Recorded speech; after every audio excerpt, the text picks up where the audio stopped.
The next day, Jang sits in his office and thinks back to what happened before. He remembers yelling at a man and telling him that if they win against Manchester, then he should think again about partnering with them.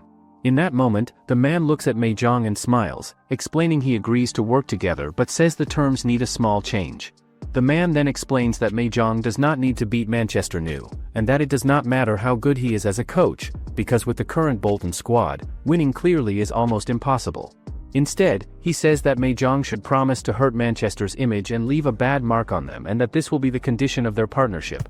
Later on, the team plays soccer on the field, and while watching two players compete, the coach starts to wonder what was discussed during the meeting, since Jang is not telling him anything at all.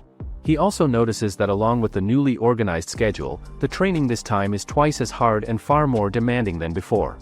As he looks down at the list, he thinks to himself that these tactics are also unbelievably intense.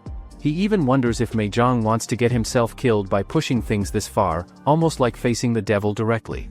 Meanwhile, the players are completely worn out, and one of them finally drops to his knees, saying that he cannot continue anymore. The guy takes his frustration out, asking how many days it has been now, as it's just a preseason friendly match, so why are they even training like this? One of the guys on the team looks around and realizes that they are probably hitting their limit right now, and he even thinks to himself that this whole thing is getting really tiring, especially since it is still very early in the preseason period, so he does not understand why they are training so harshly like this. After that moment, Jang tells them that he knows that high-intensity training just to get ready for a friendly match is not very motivating for anyone, but he wants them to know that this is all being done for them and their own good. He explains to them that it might not show results that are effective right away or immediately, but he can promise all of them that if they choose to believe in him and follow what he teaches them, their value as players will definitely go up and increase over time. After that, Jang then starts running again because he still has 5 more laps that he needs to complete, but the players are still standing there completely stunned and surprised to see him continuing like that. When they see his determination and how hard he is working, the other players start following Jang one by one because they also want to compete with each other and work toward being the best players that they can be. Just like that, Jang's athletes go through and endure the hellish training sessions, and it is now 2 weeks before the friendly match is supposed to happen. However, as they continue going through training session after training session, the time seems to go by really quickly without them even noticing. The day of the match between Bolton and Manchester New finally arrives and is here. Jang then makes his way to the locker room and looks around at his players who all look determined, which actually makes him start to smile when he sees them like this. Jang asks them a question about those people out there in the stadium, and he wants to know how many of them think they are hoping that Bolton would win this match.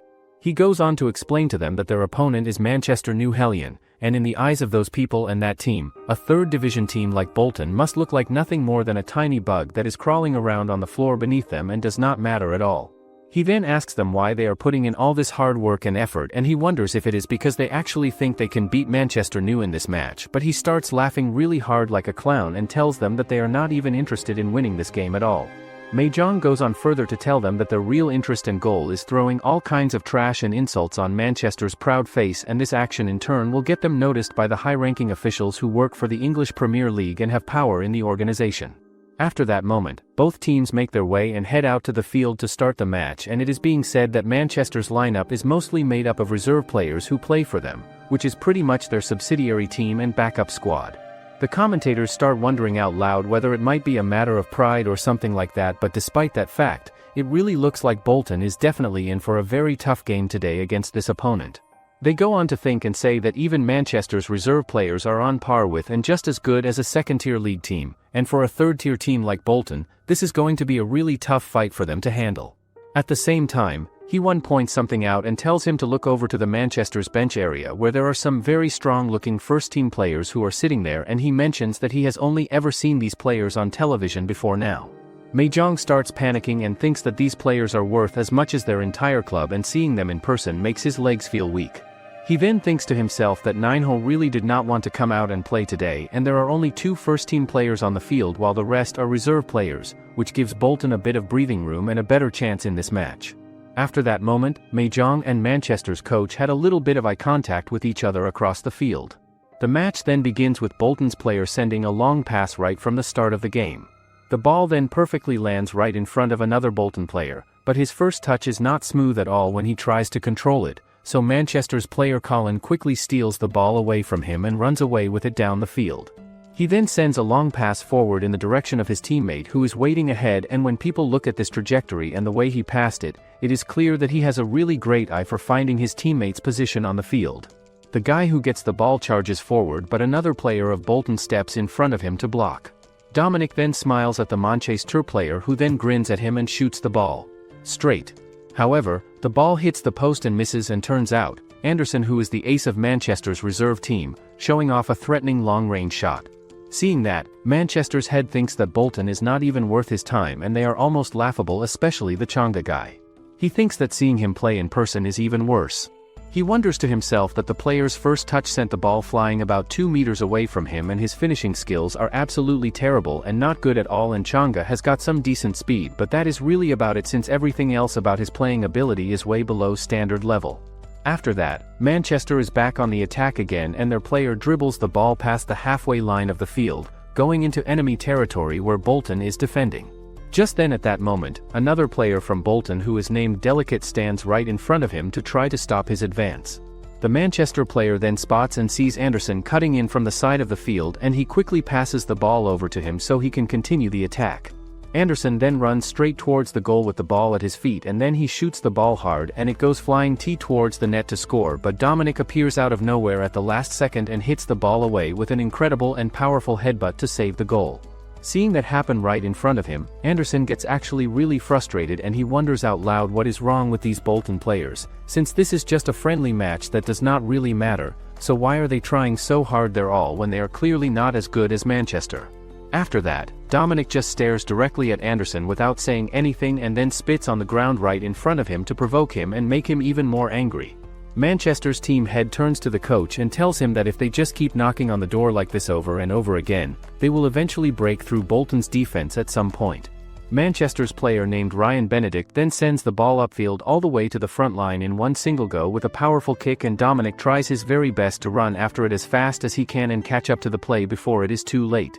Out of nowhere, Anderson just charges right past him with a fast breakthrough that nobody saw coming, and the commentators are impressed to see that kind of amazing acceleration from him on the field today. Anderson then kicks the ball with his full power and all his strength behind it, and the ball then goes flying straight towards the net in a way that shocks everyone who is watching the game. At the 30-minute mark of the first half of the match, after putting relentless pressure on Bolton's defense for a while, Manchester finally breaks through with the opening goal. Anderson thinks to himself that if he gets serious about playing, Bolton is not a match for him at all, but then he gets shocked to see that Dominic is suddenly doing a striking pose that looks just like the Statue of Liberty monument. However, the commentators notices that he's appealing for offsides and Dominic confidently raising his hand, calling for offside. Everyone thinks that Dominic's appeal is so confident that even the referee seems taken aback and surprised by how sure he is, and the linesman has not even raised his flag yet to signal offside, which seems like one of those typical appeals that players make after conceding a goal to their team. They notice that Dominic's eyes are filled with confidence in what he is saying, and he is completely convinced that it was offside. The referee then calls for a VAR review to check the play again, which makes everyone wonder and question if Dominic's appeal has actually worked and convinced the officials to take another look. Manchester's team head thinks that Bolton's players are just like their coach in every way, as they would do absolutely anything to avoid conceding a goal, even in the ugliest and most annoying way possible that makes the game less enjoyable. He then notices that the VAR system is now up on the screen for everyone in the stadium to see clearly, and everyone thinks that it is this exact moment right here that shows Anderson was clearly ahead of Delicate when the pass was made to him, but Dominic timed it perfectly and caught him in an offside position. Dominic then starts making fun of Anderson in front of everyone, which makes the Manchester's team head think to himself that Bolton is actually setting up an offside trap on purpose, luring them in to tire out their attackers and wear them down over time. However, Mahjong thinks that they actually got really lucky in that situation because Sieg was caught off guard and completely messed up his positioning on the field, and even though it worked in their favor this one time, Dominic really set Manchester off and made them angry with his behavior. He then starts laughing like a complete maniac, looking at Manchester's team head who is actually furious about what just happened on the field. After that, the match continues with Anderson shooting another goal, but this time, Dominic easily blocks it. Now, Manchester has racked up 17 attempted goals in 30 minutes, and Bolton's defense is actually holding up strong. However, everyone believes that they might have been playing on a tilted field this whole time because there has not been a single goal scored yet by either team. Seeing that, Jang thinks to himself that Bolton's players are not just playing well on defense, but they have really covered the whole field and every area of it effectively. He thinks and says out loud that Anderson is really something else and special as a player, and he would bet money that he makes it to the first team within a year or two from now. Jang laughs at that comment and says back to his friend that he is actually betting that Anderson gets called up to the first team this winter season instead of waiting that long. Jang then goes on to say that Manchester's lineup today is a mix of reserve players and first-team players all together, plus Manhwa and the reserve coach have completely different tactics and ways of playing the game, so it is not surprising at all that their coordination is a complete mess and not working well. He further adds that the only first-team field player who is on the pitch today, whose name is Elise Pedro Carmacho, used to split his time between playing for the reserves and the first team before this match. However, he points out and says that Carmacho has barely touched the ball yet during this entire match so far. Jang responds and says that Carmacho has just been holding back his skills, or maybe their team head is too arrogant and confident and told him to take it easy and not try too hard. Jang further goes on to say and explain that their team head does not care about this match at all in the slightest, and if the only reliable winger on Manchester's first team got injured in a pointless game like this one, that would be a real problem and disaster for them. Bolton's supporters are cheering passionately and loudly even though their team is on the defensive side right now, and their energy and enthusiasm is absolutely incredible to witness. The fans have also prepared for a special cheer to show their support, and then they show and hold up a poster of a cat which surprises everyone who sees it. Manchester's team head then realizes and notices that Bolton's players are changing their positions on the field like they have been waiting for some kind of cue or signal. He then looks around the field and the sidelines and realizes that there was not a signal from the bench at all, so they are just reorganizing themselves on their own without any instructions. After that, Anderson and Dominic run to get the ball but Dominic easily intercepts the ball and passes it back. The match then continues with Manchester's player named Frederick stealing the ball away from Bolton's player, and then he sends a long pass forward to his teammates. However, the ball flies really high up in the air, and Anderson and Dominic are both waiting at the landing zone this time to get control of it. Dominic then jumps up into the air to try to get the ball first, but Anderson does something absolutely dirty, as he hits Dominic's leg in midair which knocks him down hard on the ground. Everyone then thinks and worries that Dominic might have actually dislocated his shoulder from the way he landed on the ground so hard. Jang is also getting really furious about what just happened to his player out there. He thinks to himself that it is not just that they do not have a center back on the field anymore, but they really needed Dominic specifically to execute their formation tactics that they had been practicing. Jang then turns around and tells Victor to warm up really well during the halftime break because he will be going into the game next as a substitute. On the other hand, Manchester's team head is quite happy about this situation, and he thinks to himself that the most annoying center-back player just got out of the game for them. The head then decides to send Carmacho in the second half to show Bolton in the second half. During the break, Manchester's team head completely freaks out and yells at his team for embarrassing themselves in front of a third-rate team like Bolton. He tells them angrily that there is no point in wearing those new Manchester jerseys when they are not even going to shoot the ball and try to score goals. He adds and says that they cannot tarnish and ruin the Manchester name any further than they already have, and in the second half of the match, he wants them to play like their life depends on winning this game. Meanwhile on Bolton's side, Victor tells Jang that he cannot just be a center-back all of a sudden like this without any preparation or practice. Jang responds and says back to him that Victor was whining and complaining about being benched and not playing, and now he is saying no and refusing when Jang finally gives him a chance to play. Victor talks back and argues that he is an attacking midfielder player and not a center-back defender, since even multi-position players have their limits on what they can do. Victor further goes on to say that since he is just bench material who does not play much, they stuck him in whatever position they needed, treating him like a training dummy who does not matter. Hearing that, Jang makes an ugly and angry face and says back that he was actually training Victor to be an all-round player who can play anywhere. Jang then tells him whether by choice or not, he stuck with his grueling training and do he think he didn't gain anything from all that. He then tries to encourage victory, saying he got the potential to become his own version of Rudy Gullies, without even knowing it.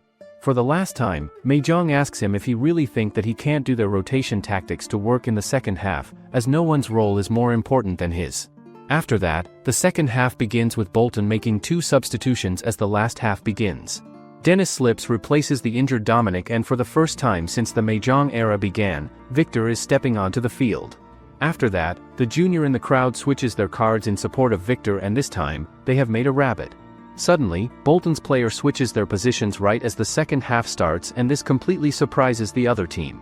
The coach tells the head that Bolton are now playing in a 4-3-3 formation on the field, and there is Victor who is pushing Quick Floyd, who was comfortably playing as a center-back before, into the offensive line up front, and Victor is taking the center-back role himself in the defense.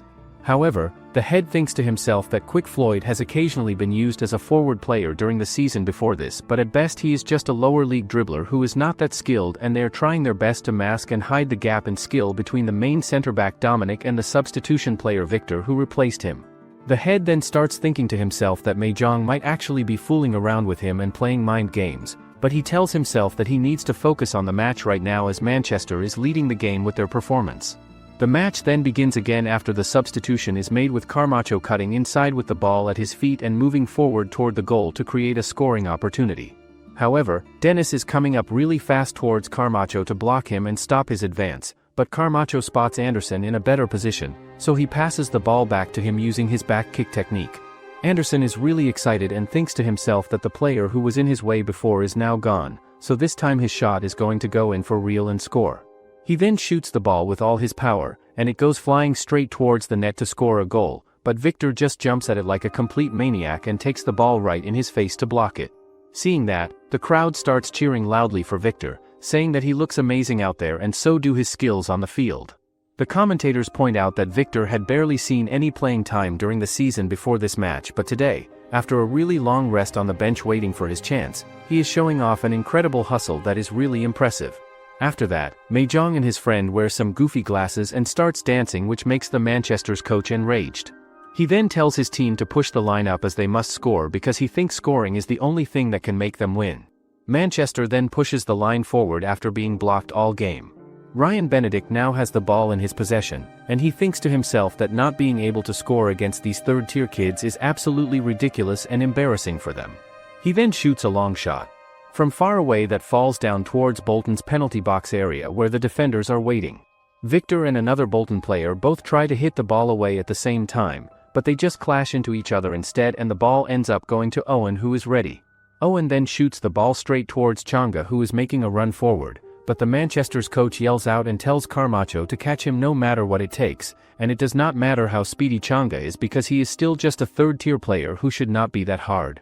Camacho thinks to himself that the coach is right and correct, since ever since he got called up to the first team to play, he has left countless defenders in the dust behind him with his speed. Suddenly, he notices that the gap between him and Changa is actually getting wider and wider instead of closing. After that, Changa manages to shoot the ball with perfect timing, and it goes inside the net successfully and secures a goal for the Bolton team finally. After that, everyone starts cheering for Changa, and they think that the most important thing about scoring right now is that Changa literally ripped off Camacho, one of the fastest players in the EPL, proving that his speed isn't limited to EFL 1. On the other hand, Manchester's head is furious as he never imagined that an Asian guy would be faster than Camacho. He thinks that even in the EPL, there are only a handful of players faster than Camacho, and he's just a third division player. The coach then tells the head that it looks like they are going to have to switch players because Changa is too fast, and there is something even worse that can happen if he moves up the line for a comeback goal and then gives up space in the back. Hearing that, the head freaks out and asks if he is really asking him to substitute a first-team player just because they are being played by a third-division player. Furthermore, he asks the coach if he is bad at making judgments and says that they are still way ahead in the game in terms of ball possession. At the same time, a Manchester player is running at Changa to get the ball, but just as he holds Changa's shoulder, he just does a back flip. Changa then starts crying that he hurt his back because of the player touching him, and now, the referee gives him a yellow card. Seeing that, Kian tells him that Manchester's head is going to kill him sooner or later, but Jang says that if he really wants to kill him then he could come at him fast. It turns out that Coach Pep's order and instruction was not to win the game at all, but to employ something that will definitely ruin Manchester's face and reputation instead. So, to break Manchester down, it is actually better to break them down psychologically and school them on how to self-destruct. This is the exact tactic that Jang has been focusing on the entire time since the friendly match was scheduled. However, even though they changed formation several times during the game and employed some really confusing tactics that seemed complicated, in the end, they only had 3 or 4 tricks and strategies that they could execute perfectly on the field at any given time during the match. So far in this game, Jang has used a total of 3 different formations to confuse their opponents, and while it may seem diverse on the surface and the multi-positioning of players maximizes the irregular feel, at the end of the day, it is still a tactic that is based on strong defense and long ball counters with a lot of distance between the front line and second lines of players. Now, it's time for Jang's main tactic, the one he specially prepared for his opponent's mental breakdown. The audience then shows a card with Monkey's face and Bolton quickly changes its formation accordingly. The formation is now a 2-line defense for Bolton, and Bolton stops the ball in front of the goal area, and they are keen and focused on protecting their 1-point lead over Manchester.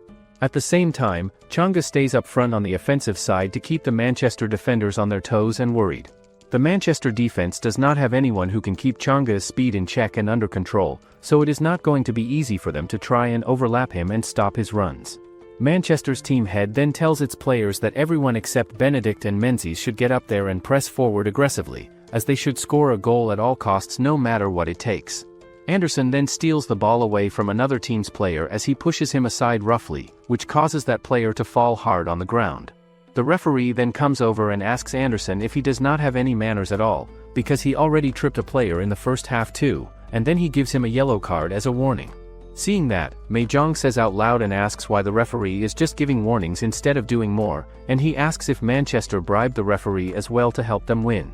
Manchester's head then gets furious at the referee, but he is not given a card and his pride has already been trampled, so he needs to pull himself together so his team can make a comeback.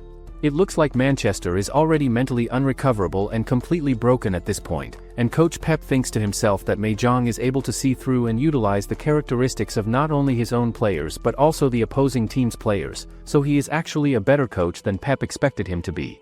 The match then continues with Ruff and Akabi going against each other over the ball and fighting for possession. Ruff wonders to himself that even Changa and Victor, who have been benched for months without playing, are playing their part and doing well, so he cannot be the only one who ends up with a mediocre show like this today. He then quickly dodges his opponent with quadrupedal sprinting movement and quickly shoots the ball towards his teammate to continue the attack. However, Ryan from Manchester pushes the Bolton teammate really hard, which causes him to fall down on the ground in pain.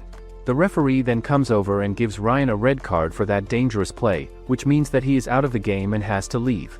Seeing that, Manchester's coach starts protesting loudly and arguing with the referee, but the referee gives him a red card as well for his behavior, and now he is out. Afterward, we are told about star quality, which is a skill, and if someone have a unique play style, that's the icing on the cake, and if he has clutch ability to excel in important games, that's the best. In addition, there is a unique story of how they got to where they are, the impact they are having on society, and some say even the name matters. Apart from that, there is a very important condition that they can't earn, so they have to be born with it, and it called appearance. In that sense, Shizer Kian can be considered to have plenty of star quality. Despite being in the 5th Division League, he have the skill to top the scoring charts this season, as well as the flexibility and ankle strength to connect with shots from off-angle positions, and the clutch ability to score multiple goals in the playoff final to take Kian's team to penalty kicks. It turns out, Kian have already captured everyone's attention with aggro nicknames like the Emperor of Chesterfield, the returned Shizer, and the next Kian. Kian then wonders if he should take it easy this season and play for a mid-tier team in the EFL Challengers, so he will be in the EPL next season. One day, he will definitely play for his dream club. Kian's head told him about that Bolton with his weird owner is running around these days, and the head coach was the only one at this meeting, and he suddenly called out a ridiculous amount of money and drove all the other team scouts away. Kian is panicking, saying that he has no intention of going to the 3rd Division League to play there at all. The coach tells him that they really need to finalize this deal with Pato or whatever team it is before they can even begin to negotiate with other teams for better offers. After that, Kian has to spend precious time and effort following Bolton's movements and activities in order to find a good excuse to reject their offer and not join them. However, things do not go the way that Kian planned them to go, as his coach tells him that Bolton have sent him an invitation to watch a friendly match between Bolton and Manchester New. Kian thinks to himself that they are setting the table this big and making such a huge effort just to recruit him, which is a little overwhelming and surprising to him. Back in the present time, Kian never thought that it was because the mentality of the young Manchester players was wavering and weak, but he never thought they would even crush and defeat Ninha's team like this. Kian then notices that Coach Guadalajara is here at the match as well, watching everything, and based on the performance shown today by Bolton, it is actually possible that the partnership rumors about Bolton could be true after all. On the other hand, Owen prepares for the free kick and it's quite a distance from the goal because Benedict fouled the ball early. Now, Bolton only needs to protect 1-point lead to win and they don't really need to do much offense because the only offense is getting ready inside. Owen thinks that it's a 1 assist against Manchester, which is not a bad record, but it was Changa's speed that made it possible. Owen then kicks the ball that goes straight past some players and reaches the goalkeeper, but he couldn't stop and Bolton scores the game-winning goal. Everyone then starts cheering for Owen, calling him a world-class player, but now, Bolton immediately removes Changa and Owen from the field and they are sent off with a standing ovation. Everyone thinks that Changa and Owen both proved today that their speed and kicking power can work against EPL teams and capture clips from preseason games that will appear in players' highlight videos. After that, Biggs and Slow Bulky come to the stage and enter the game as a center back and a striker respectively, but Slow is brought in specifically to use his height advantage to help strengthen the set-pieces defense for Bolton. Jang and his friend are giving Changa and Owen a lift and taking them off the field to rest, which is definitely a reward for their efforts and hard work during the match. Seeing that substitution happen, Manchester's coach gets really frustrated and he thinks to himself that they only have 4 minutes left in the game, and assuming Bolton starts to go all in on defense and continues to play grass rolling and time wasting, this is a complete defeat for them. After the final push, the match comes to an end, marking Bolton's first preseason game, and they beat Manchester at home with a score of 2-0, winning by a clear 2-goal difference. Victor is also very tired as he thinks that he has not played in a long time, and even though he only plays in the second half, it feels extremely hard for him. Another Bolton player then lifts Victor's arm high into the air, and the crowd begins cheering loudly for him, celebrating how well he performs on the field today. However, a Manchester player thinks to himself that with a team of that level, there will surely come a day when they face Bolton again, whether it happens through promotion or another stage. Later, at the press conference, some reporter asks Jang if it is true that the strategy was communicated through the Junior Wanderers card section. Jang thinks that Junior Wanderers card section operation was a crucial signal tactic in the Manchester match. He then thinks that it makes it harder to recognize the timing of positional changes, slowing down the new Manchester coaching staff's tactical response, encoded instructions to spur on the opponent's mental breakdown through an annoying illustration. Jang tells the reporters that it's a preseason game, so why not enlist the help of the supporters? He then says that they also wanted to give the young Wanderers who love Bolton a special memory. However, another guy says that Jang used the Middle Eastern-style grass rolling that was criticized against Wigan. Hearing that, Jang reminds the interviewer that Manchester was the one who started the mud fight and dirty play by hurting Dominic first with that dangerous tackle, so he asks why people are trying to make it sound like it is Bolton's fault. After that interview was finished, an article was published in the news and the Devils fans' dislike for Jang was about 5 times higher than it was before the game even started. Jang actually enjoys these responses and reactions from the angry fans, but his friend asks him if he really thinks this is cool because it looks like Jang might die at this point from all the hate. However, Jang says that Manchester now has a vendetta against them and wants revenge badly, and if they keep this momentum going and stay strong, they can turn the match against Manchester into a local derby that everyone cares about. Jang then goes on to say that from now on, the whole soccer world will be watching them closely and paying attention, because they are the team that beat Manchester and embarrassed them in front of everyone today. Meanwhile, Kian's manager sits down with him and tells him that in a derby league that just got promoted to the EFL Challengers Division, Bolton has made the same exact £400,000 offer as the other teams did. However, Kian tells his manager firmly that it does not matter if they offer £400,000 or even £500,000, but Bolton is the right place for a ready-made star like him to play and develop. 3 days later, Bolton confirmed the signing of Kian officially and all the fans started praising Bolton for getting such a promising player to join their team. Jang thinks to himself that the fandom is divided right now between supporters and doubters, and they will have to silence the naysayers with their performance on the field. Just then, Kian shows up and asks if he has a specific job or role in mind for him to play, because he is always ready to do whatever is needed for the team. Jang then looks around at Kian properly from head to toe, and he thinks to himself that there are so many different things he can do for Kian and use him for on the team, but then again, Kian is just so incredibly good looking that it is really distracting and hard to focus. Afterward and following that moment, Jang takes out his phone from his pocket and starts streaming Kian live, saying out loud that this is a tryout shot for everyone to watch. Jang further goes on to say and explain that they are going to measure Kian's shooting speed with their speed gun device to see how hard he can kick. Kian cannot believe that Jang is shooting YouTube content as soon as he gets here to the training ground, but he thinks to himself that he has to get used to this kind of attention because he is a star player now. Jang then tells Kian clearly that they will have to go over 100 kilometers per hour before they can actually use it for real content that people will want to watch. Kian confidently says with pride that he is going to shoot the ball even faster than 100 kilometers per hour, and he tells everyone not to get surprised when they see it. Kian then shoots the ball with all his power, and it reaches 138 kilometers per hour, which surprises everyone else who is watching and testing him. Next up on the tests, Jang tells Kian that they are going to take a combat test in which a massive striker named Slow Bulky is going to take care of him and challenge him physically. Seeing that, Jang thinks to himself that Kian's body balance is absolutely fantastic and even better than he expected it to be, and he knows and can see that Kian is holding up really well despite the huge size difference between them. After that, it is the dribble test that Kian has to complete, but it has no real impact or impressive result, so Kian is going to do the free kick test now instead. Lastly, it is the interview turn where Kian has to talk to the media, and Kian already looks like a complete loser who does not know what to say or how to present himself properly. Jang and his friend starts arguing over Kian wearing makeup as Jang believes that they must disguise him, so he doesn't get terrorized. Emma then introduces herself to Kian, saying she is team leader of the strategic planning team. Kian tells her that it's common for a ready-made star like him to have exclusive content, so it's no big deal. Jang then tells him that all he has to do is stick to the script and pretend to be good-looking every now and then. After that, Emma tells Jang that they have 5 bids for the main sponsor of the uniforms, but Jang then asks him about the biggest down payment. She replies that it is a chicken company, but Jang thinks that he can smell another opportunity to make money. The next day, Jang asks Changa if he wants some chicken instead of eating fish all day, and Changa says he does, so Kian asks them if they want him to go ask the kitchen to fry some chicken. Jang quickly says that he doesn't want any normal fried chicken, but what they want is K-chicken. After that, Bolton and Darkdengryong signed an advertising deal, including a main jersey sponsorship deal and an agreement for a Darkdengryong franchise to be put in the home stadium. With the money freed up, Bolton went straight to signing left-back Martin Peterson from EFL Challengers.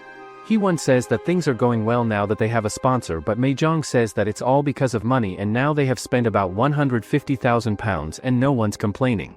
He once says that Peterson is a guy who was excluded from the starting lineup because of that problem, and still, he will be a good card for them since they don't have a straight fullback. On the other hand, Ruff thinks that the ratings for the Manchester game were 10 for Owen and 9.1 for Changa, compared to his 6.8, and he can't believe that's all he can do in such an important game, and then acting and the four-legged walking became the talk of the town. He also thinks that there are a lot of memes that are created, and even his old videos have been dug up, as he has been labeled a body gag attacker. A few days later, a pre-season friendly match is going on against Stockport Mad Hatters. Ruff manages to score a hat trick in the next match with the final score of 4-0, but Kian wonders to himself what is wrong with that guy Ruff, as Kian did not think it was a competition at all because Ruff was buried and not performing well in the Manchester match before. Another few days have passed by, and there is another pre-season friendly match against an EFL, two-side team called the Salford Sharks that Bolton has to play. The competition for the starting spot between the two strikers Ruff and Kian is on fire and really intense now, and Kian manages to get a hat trick and score 3 goals in this game. Jang thinks to himself that Ruff is always someone who stepped up when he got the competition and pressure from another player, and he thinks that the two of them playing together in a 4-4-2 formation might actually be a good idea to try out. Jang says aloud that Bolton is doing really good and performing well in these matches against other teams, but he thinks to himself that they are playing into the hands of Manchester alone with this strategy that he has planned. Jang knows and understands that Manchester United is the only team with Manchester in their name that is really famous and well known around the world, but they are all teams from the Manchester area and region, and this game series is a great way to reinforce the idea that Bolton is a Manchester team as well and belongs there with them. Later on, Jang meets up with Manchester Blue Moon's head of team operations, whose name is Francis Carson, and Francis tells him that the player he is meeting today is actually a friend of whose promotion to the first team was delayed due to the team's overcrowding and too many players. After that, Jang cannot wait to see how the player is like and what his skills are, and he is hoping that the player is a mobile playmaker like Paul Palmer from the Blue Moon first team who can control the game. However, the player turns out to be Kian Brocken, which is Manchester's reserve midfielder. Seeing him, Jang thinks that he is actually a gold mine and quickly introduces himself to him. The guy who brings Carson along receives a call from the coach on his phone, and he asks the coach what plan B is if Kian turns down the offer from Bolton again and refuses to join. The coach says in response that Kian is very greedy and ambitious, and even if he is benched and not playing, he will stay with the team and prove himself because he is greedier than any other person the coach has ever met in his life. He further goes on to say that Kian will not turn down the offer to take the Bolton lease and join them, which surprises the guy a lot, and he wonders to himself what exactly Jang and the coach talked about in their conversation. After meeting with Kian and finishing that discussion, Jang asks Carson if he can possibly meet one other player as well, but Carson gets shocked and surprised to hear that request from him. Jang explains to Carson that he told Kian what he wanted in a player and the qualities he was looking for, and Kian found him the right guy right away without any delay. The guy that Kian recommended turns out to be a player named Frank Gerrals who might be perfect for the team. Later, Jang tells his friend that he always wanted Kian, but he never announced his intentions, so Coach Pep must have seen right through him. Kian asks him what this Frank Gerrals guy is like, so Jang says that he's a classic type of holding midfielder and he's a bit dwarfed physically but he's quick on his feet, so having him as a holding midfielder with David will give them a lot of tactical stability. Kian then asks him about the opponent for the opening match and how it makes it impossible to predict their game plan. Jang replies that the coach decides the tactics and his tactical analysis has already begun, but he thinks that coach's methods are like those of Eric Lai at Blackpool, using a school of thought from his mad days. The next day at Reading Royals' home ground called Madejski Palace for an important match. Coach Celestial is focusing on observing the opposing team carefully. He thinks Jang has used a rather strange formation for this game. 2 strikers are placed far apart from each other, and 2 attacking midfielders are lined up vertically, which is like placing Owen Praises who cannot move well in the false 9 position. Celestial does not know what it means to leave the center empty in the highest striker position available. He carefully observes the opposing players to understand their strategy. Kian is a formidable player with great skill, but in that wing position his influence has been reduced significantly. It is simply that containing Kian has become easier for his team to manage. He assesses that Jang is an excellent strategist, and he tells himself that he must not be complacent but must focus on putting pressure on Kian to make him make mistakes. On the field at this moment the ball is at the feet of a Reading player. Kian cannot break through the pressure being applied. McIntyre of Reading passes a long ball to his teammate Carroll up front. Carroll, with his superior ability, defeats his opponent in the air. Reading's exhibition receives the ball with his chest and controls it. He shoots the ball powerfully into the opponent's goal past the keeper. In the 17th minute of the first half, Kelvin Exhibition, a product of the Youth Academy, opens the scoring for his team. Kian secretly blames himself for losing the ball earlier, which led to the goal being scored. At this moment, Kian is directly leading the ball forward himself. Kian is probably too nervous and loses the ball to the opponent again. Kian suggests moving Kian to the center position, but Jang disagrees with this idea because moving to the center at this time will bring more defenders rushing in to mark him, and if Kian loses confidence in the center position, then it is really over for him. Although Jang intentionally puts Kian on the wing, he is still not complacent and has sent 2 people to accompany him to restrain him tightly. At the same time, when attacking, Reading also uses the heading tactic based on Carroll's aerial ability in the box. This tactic was originally designed based on the assumption of having a pair of strikers, one big and one small, taking advantage of Dominic's injury which reduces his aerial ability. Celestial uses a pair of muscular strikers and adjusts the tactics accordingly to exploit this. He assesses that Ruben Celestial compared to the coach of Blackpool is clearly a much better student of tactics. On the field, Carroll receives the ball, and he jumps up to head the ball with power. This time he passes it back to his teammate and Armour Savage shoots the ball hard. The shot comes from outside the penalty area with force.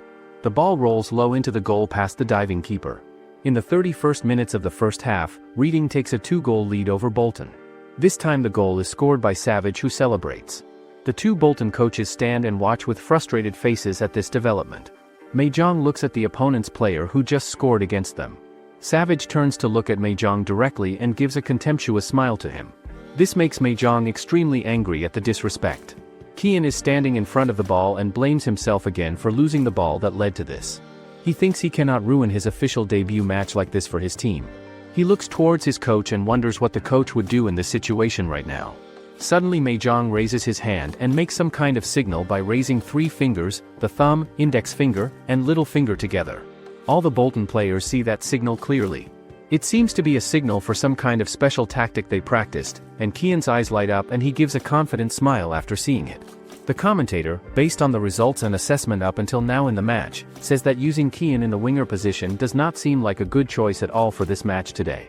This is because Kian is not the type of player who can only play football with individual skills alone without team support.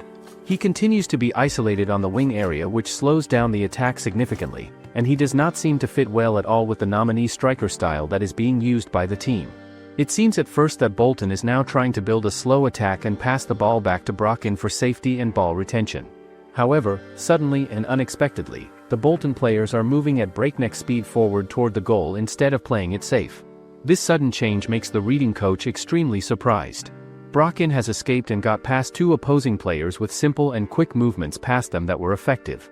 He breaks through the central defense line and is advancing toward the goal with the ball at his feet. After that, Owen and Brocken have switched positions in the formation. The reading coach orders Holmes to mark Brocken and the fullback to retreat and protect the penalty area immediately. Jang smiles smugly when he sees the opposing coach reacting too slowly to adjust. The reading coach is extremely tense about what will happen. Brocken has arrived at the right time and space, but Kian is still being closely marked with Changa entering on the left side. Kian shouts for his teammate to pass the ball to him now. The ball flies towards Kian through the air, who tries to overcome the opponent's block on him. He leans on the player's shoulder and leans back with his body. He raises his leg high and shoots the ball with a backflip motion. The ball flies straight into the goal behind the keeper. Kian's shot stuns his opponent with its creativity. Kian is also very hopeful about his shot just now, and Coach Changa bites his hand anxiously and tensely. Jang says that Celestial is strong in selection and focus but still lacks in identifying the opponent's capabilities properly. Back in the game, Kian takes a powerful shot with a special pose that surprises everyone. The ball flies straight into the goal behind the keeper, and this makes the commentators gasp in surprise at what they see. The coach of reading thinks that the goal conceded by his team just now is due to bad luck, and if he adjusts the defensive tactics, he can return to marking Kian with two people again. He also affirms that Bolton's current lineup must have rushed into a decision to look for an equalizer quickly. At this moment, a reading player is advancing on his own, but Savage is also following behind him. There are many attacking players moving forward. Savage passes the ball through the hole in the defense. Carroll receives the ball in space. Carroll shoots from afar and then it goes in again past the keeper. In the 39th minute of the first half, Reading takes the lead by 2 goals again over Bolton. Jang thinks that when the space behind is completely empty, they will want to rush into it to attack. The Bolton players carefully pass the ball to one another across the field, keeping control and staying calm at first, but then, suddenly, they speed up their movement and push forward again.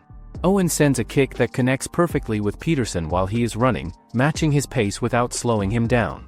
At this moment, all the Bolton players except the 2 center-backs and Owen move past the halfway line and join the attack.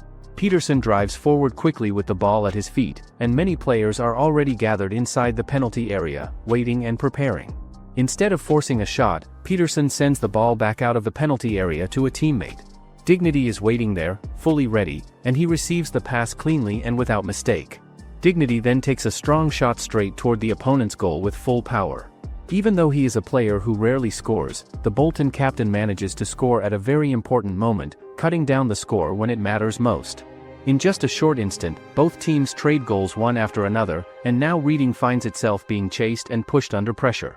At this moment, Carroll is standing in front of the ball for Reading. He sighs at the situation. Adam Carroll is slowly passing the ball back to slow down the pace of the match intentionally. But Bolton has no intention of slowing down the pace of the match at all. The Bolton player activates the speed boost mode with his running. He pushes the ball forward then rushes up, breaking the opponent's defense with just one touch of the ball. He shoots decisively at the goal. The ball rolls into the goal and the result is now a draw between teams. Bolton quickly brought the match back to the starting line with the score. The gentle shot makes the ball glide past the post and into the net. He1 is quite surprised that his team can equalize so quickly, but it would be better if they could come back and end the first half with a lead. However, He1 is worried if they only use fullbacks for attack right now, and he does not know if that is okay tactically. Currently only Quick and Dennis are doing the defensive task in the back. Even though the attack is fierce and effective, they have conceded too many goals already. Jang calmly thinks that it is still within the prediction of the number of goals conceded for this match, and if they continue to apply strong pressure like now, almost the entire team is defending for Reading. Moreover, they have conceded 2 goals in the blink of an eye just now. Now Reading will definitely not dare to raise the lineup forward again. In a situation of being withdrawn back, they cannot carry out a quick counterattack with the 2 slow strikers of Reading available. In the end, the counterattack can almost only be carried out with the Bolton fullbacks who are quick-footed, so there is no difficulty stopping them. Even if they participate in the attack, the situation may still be like the third goal conceded earlier. If the opponent shoots from afar and cannot be stopped, then so be it and they accept it. The success rate of Carroll's long shots is almost like random shots compared to other players performing at much lower success rate percentages. In the end, that is no different from only attacking with wingers when defenders closely mark the striker. Bolton is the team who is dominating and pressing, so the opponent is definitely much more dangerous in this situation. On the reading team side, the coach is ordering the players to prolong the time or decisively clear the ball out of danger. Listening to the requests, the reading players are trying to prolong the time as much as possible. Coach Celestial thinks that if the score is level at halftime, the spirit will be reduced for his team, and currently avoiding conceding more goals is the most important thing to do. Then he gives a smile and says that he must prolong the time available, and if the opponent tries to destroy the attack, he will solve it with set pieces instead. Exhibition shoots from outside the penalty area but is blocked by Dennis's foot in the way. So, there will be a corner kick for reading, and they have many players moving up into the box. That in this situation, reading is under pressure from Bolton and they are trying to solve it through set pieces now. McIntyre takes the corner kick for reading, but reading players are all moving together in formation. This makes the two Bolton coaches very surprised by the movement. McIntyre pretends to cross the ball but passes short instead. The entire reading team is surrounding the corner flag to stall for time deliberately. The fans of reading even turn their backs on the stadium in frustration. Reading pretends to stall for time and arrange a set-piece formation. But that is a stalling tactic to waste time. Although it seems a bit poor as a strategy, there is no other way for them. Jang laughs loudly, laughing until tears come out of his eyes. He holds his stomach and laughs because Carroll is warned for wasting time and time is up now. The first half ends with the referee's whistle and Mahjong sees that Ruben Celestial has not abstained from any tricks or tactics. Currently in the Reading Royals locker room, the coach is telling the players to stay awake to control the pace because Bolton has deployed a run and shoot tactic in the final minutes effectively. Reading Royals strength analyst Ryan cannot believe the tactics that Reading deployed this time around. The tactics were optimized and applied to fit the situation of the opposing team but were easily broken by Bolton. Moreover, the tactic only scored 2 goals in the blink of an eye for Reading, and when looking at the tactical board, he clearly sees this tactic before somewhere. He searches online and sees that this tactic has reference for movement in rugby, the tactic of attacking entirely with long passes forward. He also thinks that this tactic is so difficult that he does not dare to apply it himself, and it is unbelievable that someone has applied the tactic perfectly like this. The second half of the match between Reading and Bolton starts right now on the field. Reading replaces both strikers with new players because they want to speed up their attack to deal with Bolton's fast counterattacks from the first half. They give up their height advantage to focus on speed instead, which is a risky tactical change that could backfire. Coach Celestial thinks that now they are attacking faster, they cannot push everyone forward without being careful about leaving gaps in defense. Losing the height advantage is bad for set pieces, but changing the rhythm of the game should help balance things out overall and give them more control. Bolton takes out Captain Dignity and brings in player Rough Lock to change their setup as well. Owen and Brocken move back to create a 3-man midfield that gives more control in the center of the field. Mahjong feels confident he can still stop those weak players even without Dignity in midfield because the formation is solid and well organized. Kian plays best as a number 8 midfielder who attacks and defends equally well in both directions. The ball goes into Braken's area and another player stops it before anything dangerous happens to their defense. The player plays close to the center-back spot to add extra defensive cover when needed. Coach Celestial thinks hard that if Bolton attacks more, he will add more defenders in the center and let McIntyre cover the empty spots that get left behind. A Reading player moves forward to attack, but Garrus blocks him with a great tackle that wins the ball cleanly. Mahjong watches from the sideline and says that Garrus is fast enough and defends well enough to stop his wing from getting past him. Besides, it is not the right time to play from the wing-back position anyway because the game situation does not call for it right now. Owen sees Ruff running on the right side and decides to pass to him quickly. Ruff jumps high and gets the ball in the air with good control. Celestial thinks that Ruff is faster than Kian but not as fast as Park, so Holmes should be able to stop him from advancing. Mahjong looks confused about why Reading put so many players in the center if they use a center-back to defend the wing, which seems like a waste of resources. Kian stands between 2 defenders who are marking him tightly, but he still finds space to work with. Kian gets past both defenders with quick footwork and scores into the net to bring Bolton back into the game.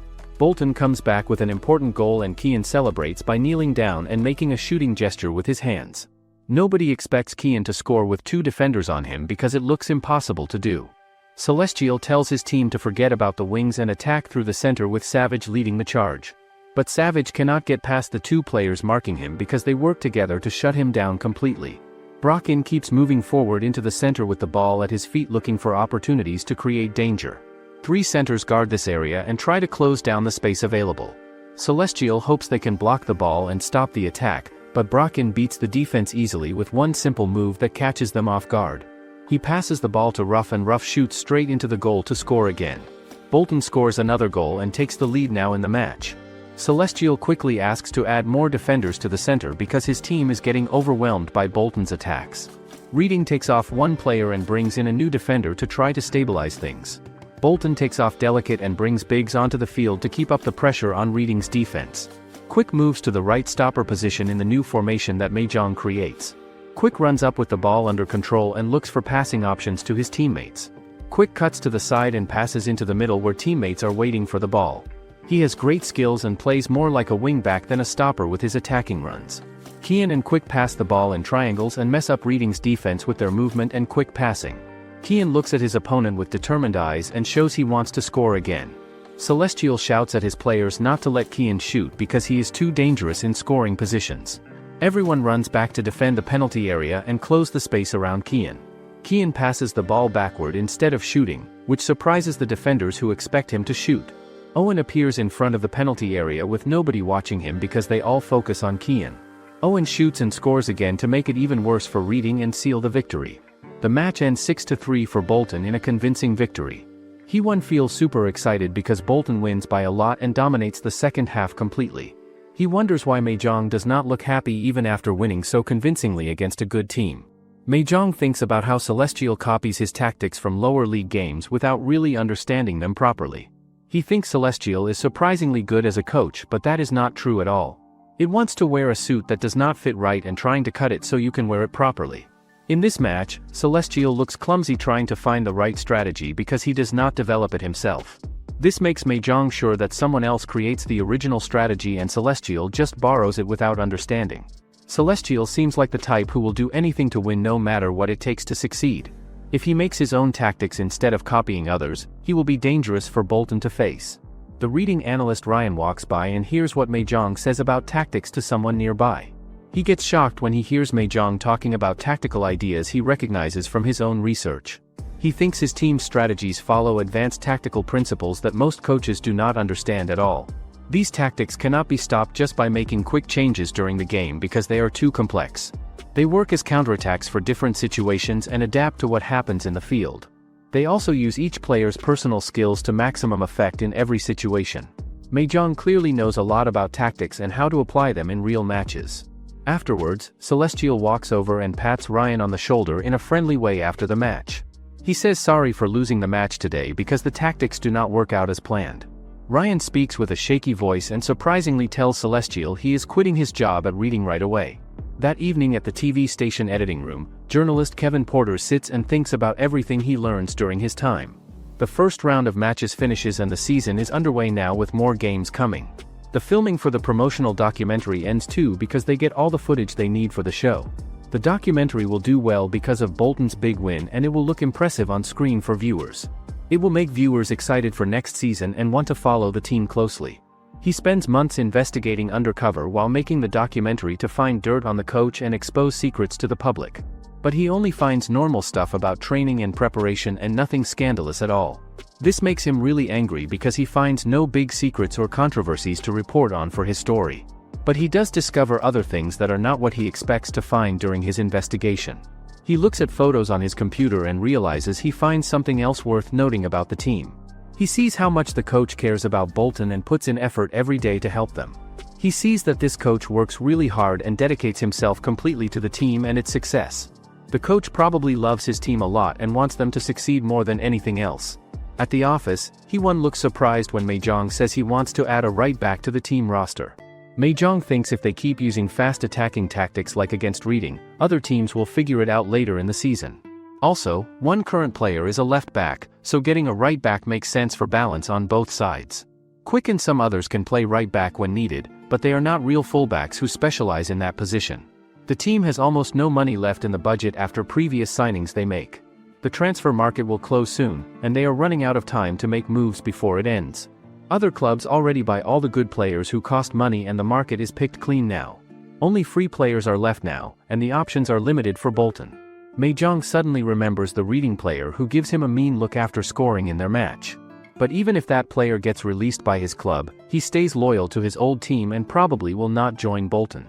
Then Jang remembers something important about another player he hears about before from someone. He quickly asks Hee-won about the player with the knee injury sitting on another team's bench right now. Hee-won says it is Gary Todd who had a terrible injury last season that changes everything. After getting a skull fracture in a bad collision, Todd now has stress issues and avoids heading the ball completely in matches. Last season he could not jump for aerial duels in several games, so his club decided to let him go as a free agent. Jang thinks Todd used to play as a wide forward and passes well to his teammates when he is healthy and playing. Todd's best skill is pressing strikers high up the field, so he knows how to pressure opponents, tackle well, and runs fast to close down space on the field. Back on the day after the match between Bolton and Reading ends, two spectators are sitting and discussing what they just watched. Suddenly the two of them look surprised when they see someone walking by who looks familiar to them. At that moment, a man named Gadebayor is also sitting there feeling self-satisfied because he thinks someone finally recognizes him from his playing days. But no, they mistake him for someone else called Smoke Dose, which makes his face turn red with anger at the confusion. The man sitting next to him tells Gadebayor to calm down because he has been away from England for more than 7 years, so it is normal for others to mistake him for different people. But just after telling Gadebayor to relax, the other two spectators mistake the man sitting next to him for someone called DR, the boss of the hip-hop scene. After hearing that, the two men become extremely angry and chase after the two spectators who insult them. The man sitting next to Gadebayor is actually sports agent who asks Gadebayor how he feels about watching this match live at the stadium. Gadebayor sits down and looks up at the sky with a thoughtful expression on his face. He says with eyes shining with hope that Bolton would be an ideal place to start his football career for the second time after his first career ends. Currently at Jang's office, he is asking the two men if they want to become forward coaches at Bolton to help train the strikers. Gadebayor replies that although he announces his retirement in March after years of playing, supporting his family in his homeland makes earning money very attractive to him and only football can help him earn the money he needs. But he does not want to compete anymore as a player because he is old and his knees are all broken from years of wear and tears. So, he thinks he will become a coach instead of continuing to play professionally. He is thinking about which team to go to when suddenly the press is buzzing about a third division team that defeats Manchester United in a cup upset. After watching the first round match live at the stadium, he decides to choose Bolton as the place he wants to work. Jang hesitates after hearing what Gadebayor says about his plans and in the end he refuses Gadebayor's offer to join as a coach. Gadebayor's harsh criticisms of his team's players are like knives stabbing Jang because they point out real weaknesses. Jang immediately asks if Gadebayor can improve the shooting ability of his team's forwards who struggle to score consistently, and Gadebayor says that he definitely can help them become better finishers. Jang understands that this will also benefit his team in the long run by making them more clinical in front of goals. Gadebayor will definitely demand a high salary because of his reputation as a former world-class player. So, spending money to do this will be a waste of the limited budget they have available. Suddenly Jang realizes that he is in a position of advantage just by changing the scope of work a little bit. Jang offers Gadebayor the possibility of signing a contract as both a coach and player, which will give him more money overall. Gadebayor complains that his knees hurt so he cannot be a player anymore after so many injuries, but Jang only asks him to substitute at the end of matches just to be a role model for younger players. Jang tries to persuade him by suggesting that if he trains the striker Changa and stands next to Changa and shows the finishing skills of a world-class player in the role of a striker partner, then the effectiveness of the coaching will increase a lot. And if he needs money beyond the salary, Jang has a way to help him earn extra income, he says while putting his hand in his pocket. That is to make YouTube videos about football training and skills, and he shows off the filming equipment in his pocket to serve the purpose of making YouTube videos for fans.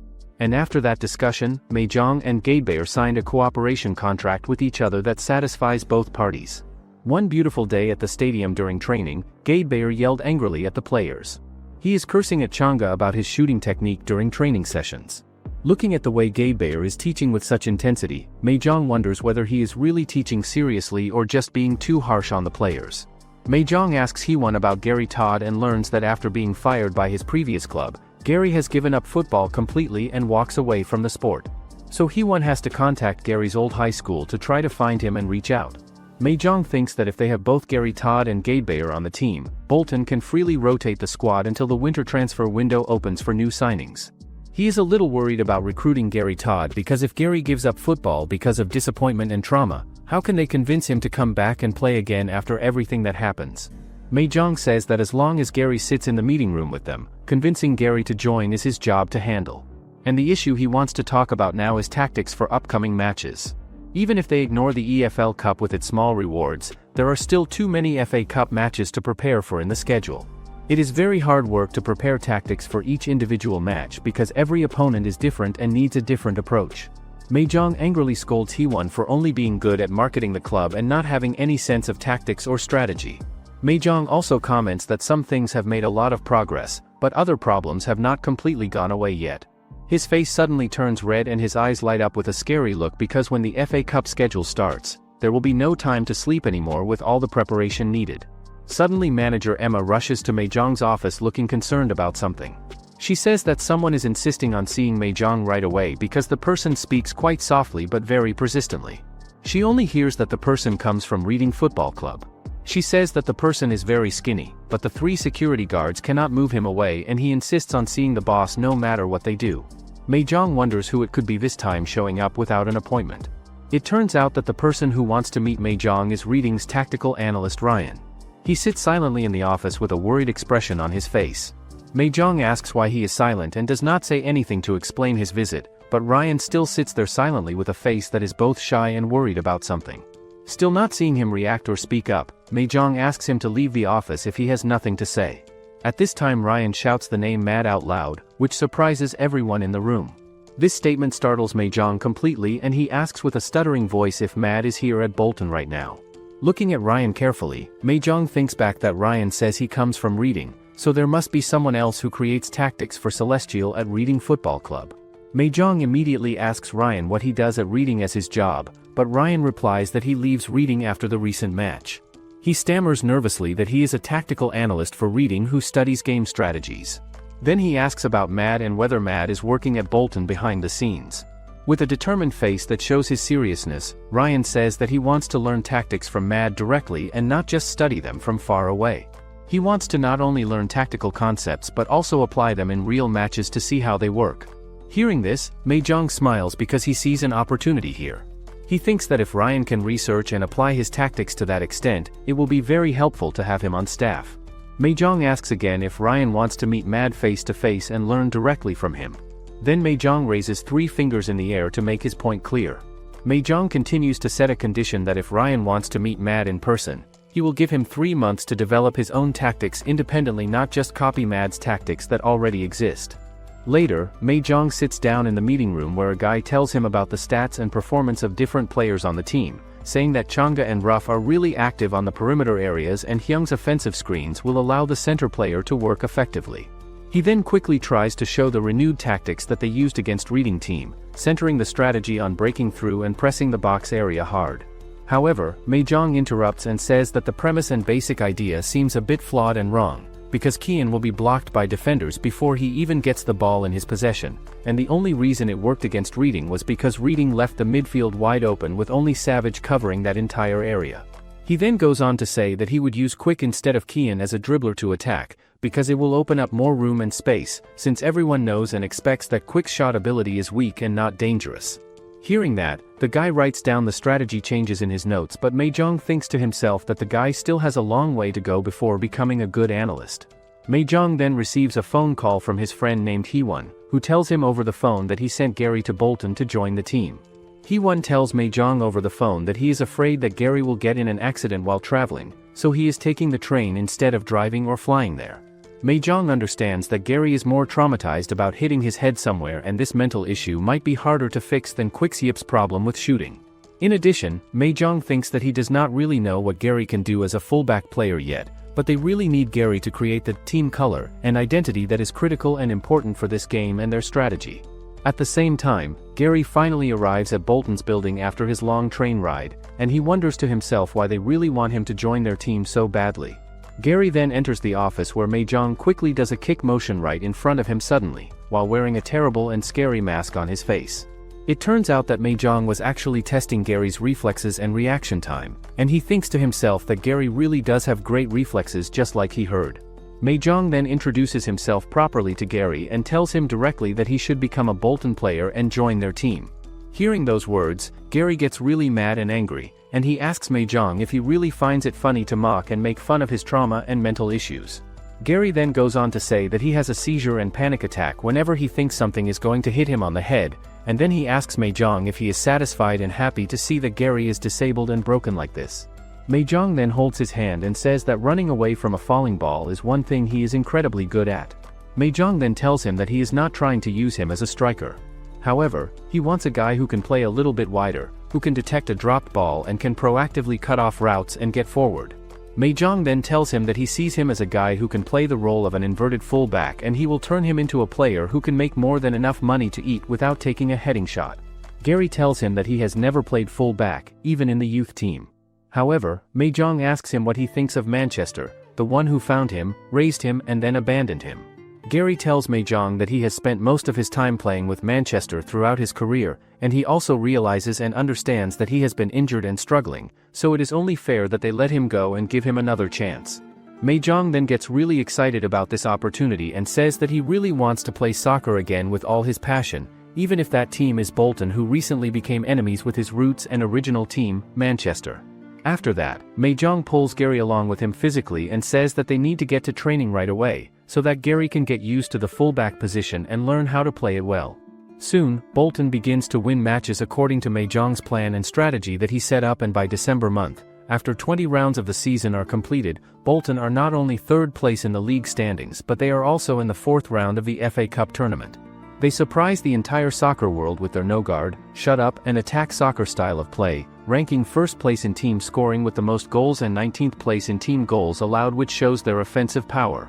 At the same time, Hyung is enjoying his new life as a silver button YouTuber by starting his own channel, Goddamn Dog, and consistently appearing as a joker despite his grumbling.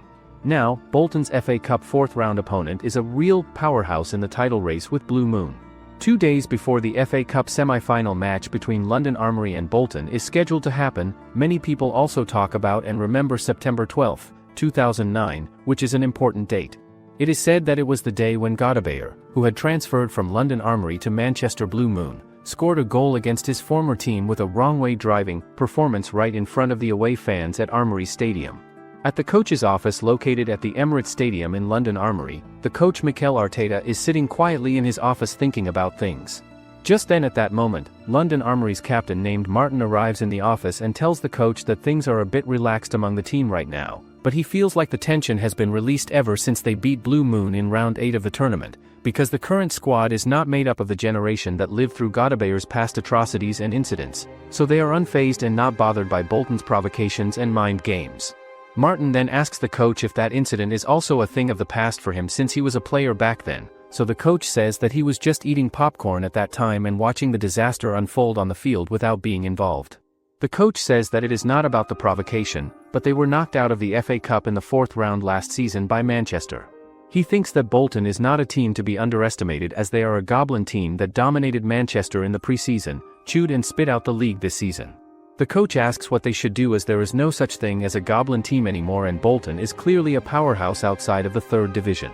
Martin says that they need to keep their heads up and do their best to prepare for the game, and then he leaves the room. The coach then freaks out because Jang turns out to be friends with coach Pep Hyung, so now he wants to destroy him thoroughly. The next day, it is the match between Bolton and London Armory that everyone has been waiting for, and it turns out that Gadebayor is in the starting lineup for Bolton. This is the same player who Jang referenced to taunt Armory before the game by referencing a specific date. The match then begins with Armory's kickoff to start the game, and Gadebayor immediately takes up his position in front of the Armory penalty box area to apply pressure. Gadebayor then starts annoying a bunch of players from the other team by getting close to them and asking several questions constantly, so that he can make them lose their focus and concentration on the game. The London Armory players then complain to the referee that Gadebayor is so loud and distracting them, but the referee tells them clearly that talking is not a foul and is allowed in the game.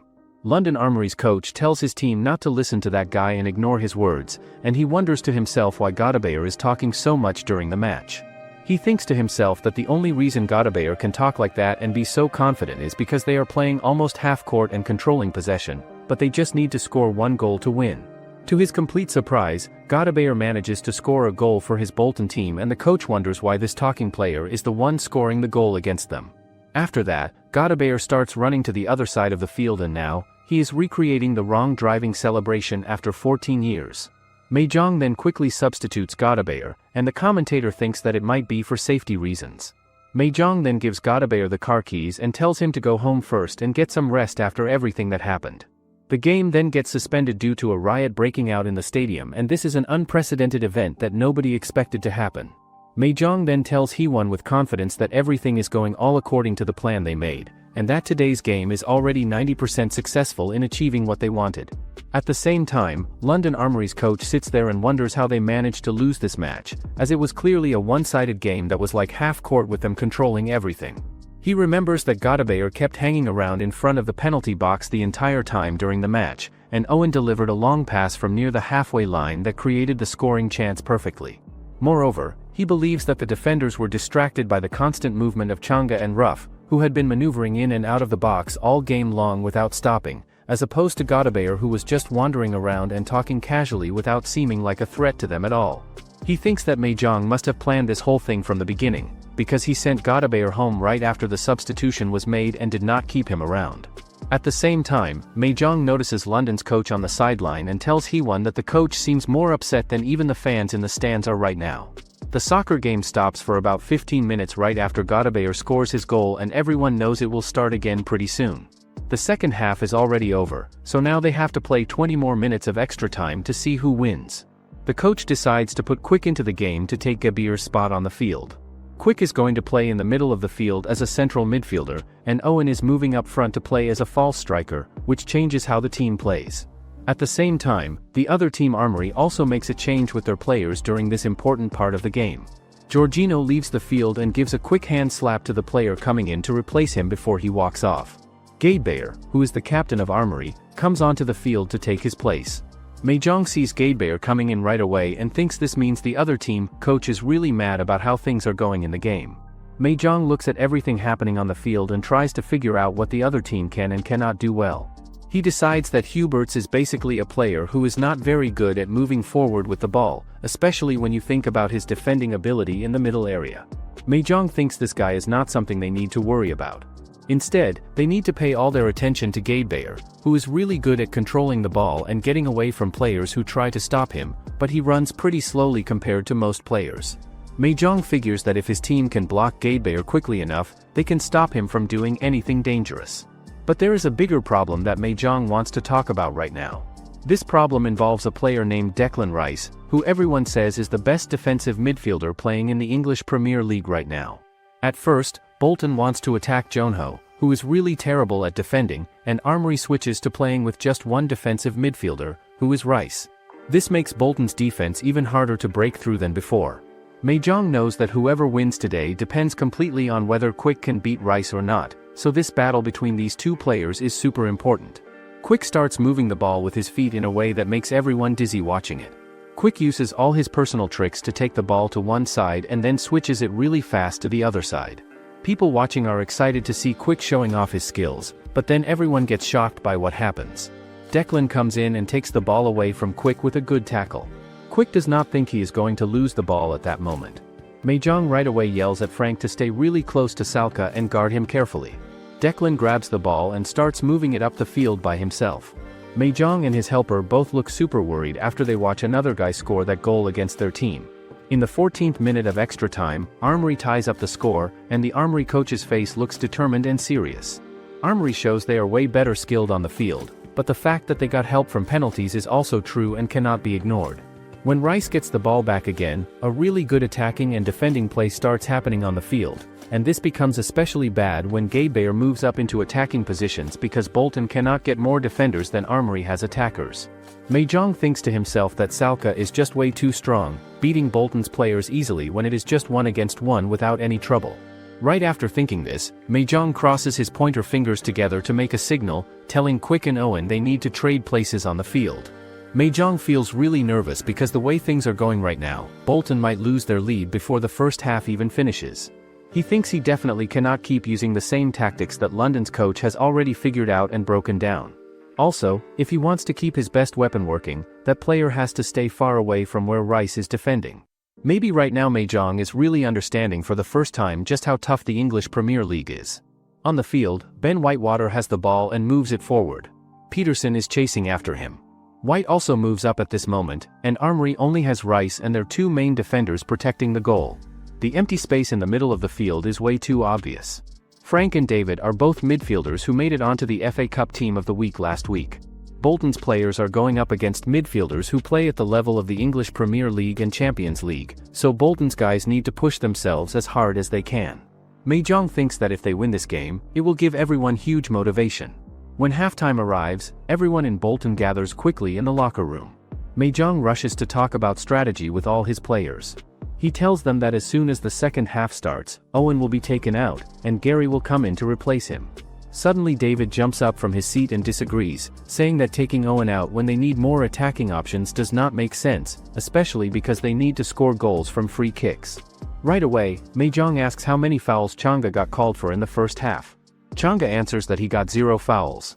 Jang shouts at the best player on their team that he has not gotten even 1 foul, so where will any free kick come from? The Armory players control fouls really carefully. Rice has dominated the entire middle and attacking area of Bolton, making their tactics impossible to work. Jang thinks about using Owen as a deep playmaker who can work in multiple areas, but that will not work.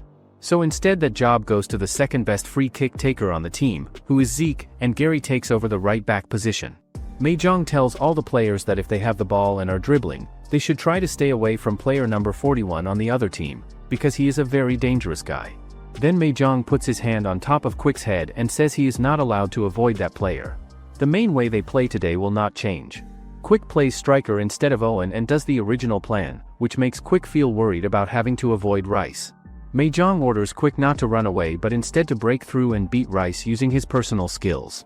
Later, Jang gets down on his knees and tells Quick that only a few defenders in the entire world can completely beat Quick in a situation where it is 1 against 1. Jang picks up his pen. Then he points the pen straight at Quick's face, saying that if he gets past Rice this one time, Bolton will definitely win the game today. Quick is dribbling on the field right now while Dig guards the goal area and watches him carefully. This is the 4th time Quick and Dig face each other during this match. So far in all their encounters, Dig wins absolutely every single time without fail. As he runs with the ball, Quick thinks to himself that he cannot do a flip-flap move on the left side and he also cannot do a Marcella turn on the right side, and there is no chance to do a feint move either. If that is the case, Quick decides he will use more dribbling moves to try to get past his opponent somehow. Rice suddenly appears right in front of Quick on the field and blocks his path. Quick feels stunned because Rice can actually keep up with his quick movements, and now he faces Rice standing right in front of him. Quick gives up the idea of taking on Rice directly and passes the ball to the right side instead of a teammate. Some people wonder why Quick does not try to shoot at the goal from that good distance but chooses to pass backward instead. But Jang thinks that the Armory coach is worried that Rice can block the ball easily if Quick shoots. So Quick has to reduce his attacking range to stay safe and keep possession. Jang still believes strongly that if Quick tries a few more times he can break through Rice's tough defense successfully. He feels surprised that Jang chooses the safe path with clear analysis of the situation instead of taking risks. But now he believes completely in the players and expects victory will come from a bit of luck. The Bolton coach's belief right now is placed entirely on Quick to deliver the results they need. Another goal suddenly happens on the field and changes everything. The ball is shot straight into the net with power and precision. It is Bukayo Saka who scores for Armory. He scores the comeback goal with his left-footed curler shot that bends beautifully. Jang regrets deeply that Peterson and Gareth switched their positions too late to stop the attack. But for some reason that nobody understands, even after scoring that important goal, the Armory coach is still very tense and serious looking on the sideline. He clenches his teeth again with visible anger showing on his face. He is thinking hard about what Jang does during the halftime break earlier in the locker room. As soon as the second half starts on the field, Jang replaces one player with someone else to change tactics. The Armory coach sees Quick's movement as very outstanding and impressive to watch. He thinks Quick is just a good dribbler who plays in lower leagues before coming here. But when Quick clashes with Dig repeatedly during the match, his feet get faster and faster each time they meet. His current form is no less skilled than that of the outstanding players in the English Premier League in past years. Quick is still holding the ball and moving forward with purpose. Quick dribbles past another defender with his technical skills and quick feet. The Armory coach thinks to himself that they need to defend better right now against these attacks. They need to tighten the defense in the middle of the field immediately to stop Bolton. Jang observes the Armory coach carefully from the sideline and discovers something important in his reactions. He thinks this is the perfect opportunity for his team to attack and score. Quick is taking the ball closer and closer to the opponent's goal area with each touch. Quick's face is completely full of determination and focus on what he needs to do.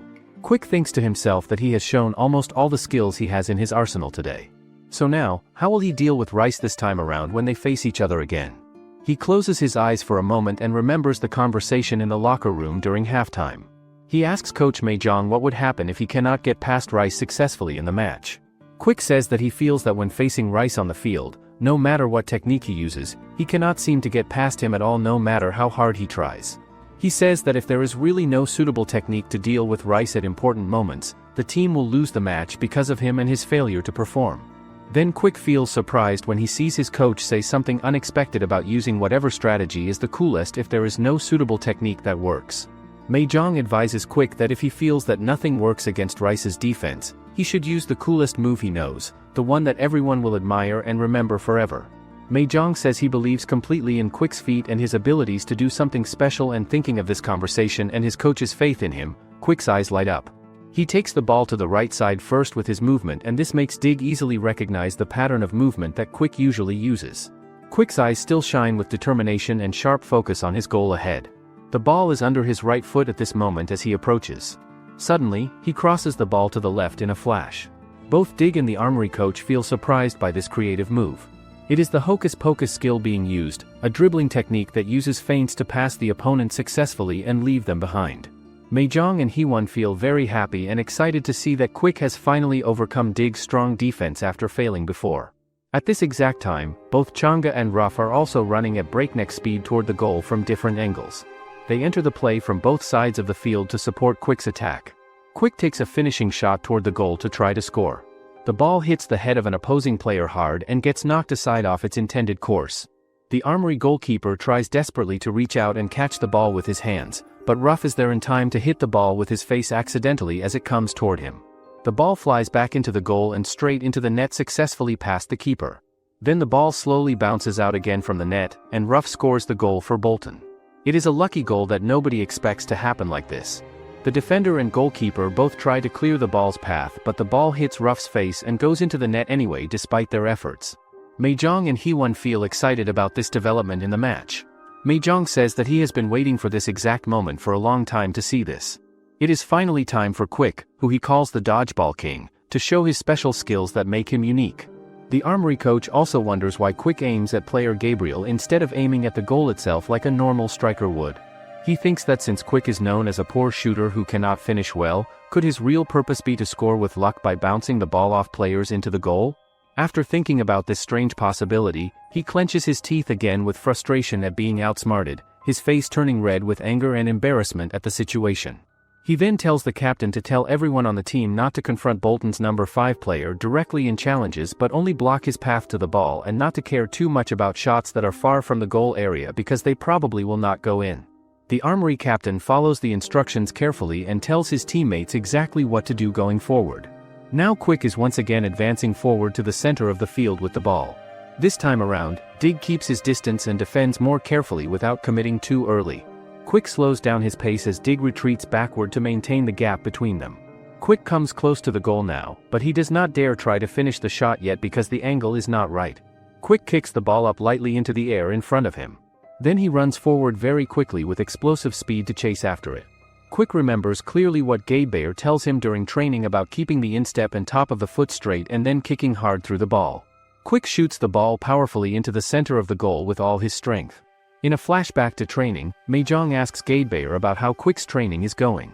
Gadebayor tells him that Quick's performance is still hit or miss, but it is getting better now. Quick tries shooting directly at the goal during practice. Jang wants to know what the accuracy rate is when Quick kicks like that, but Gadebayor says right away that it is 100% accurate when he practices. Jang feels surprised and does not believe this is actually true. Gadebayor explains that when Quick is dribbling or facing defenders in real games, his ability to make an accurate shot will be much worse than in practice. Back to the present, Quick is still thinking about what Gadebayor tells him during training. He shoots straight into the center of the goal with confidence in his technique, but both Dig and the Armory coach look worried about what will happen next. The ball touches Dig's foot as he tries to block it from going in. Then it flies straight into the goal past him anyway. The ball that Dig blocks creates a great flight path and scores a miraculous goal that nobody expects.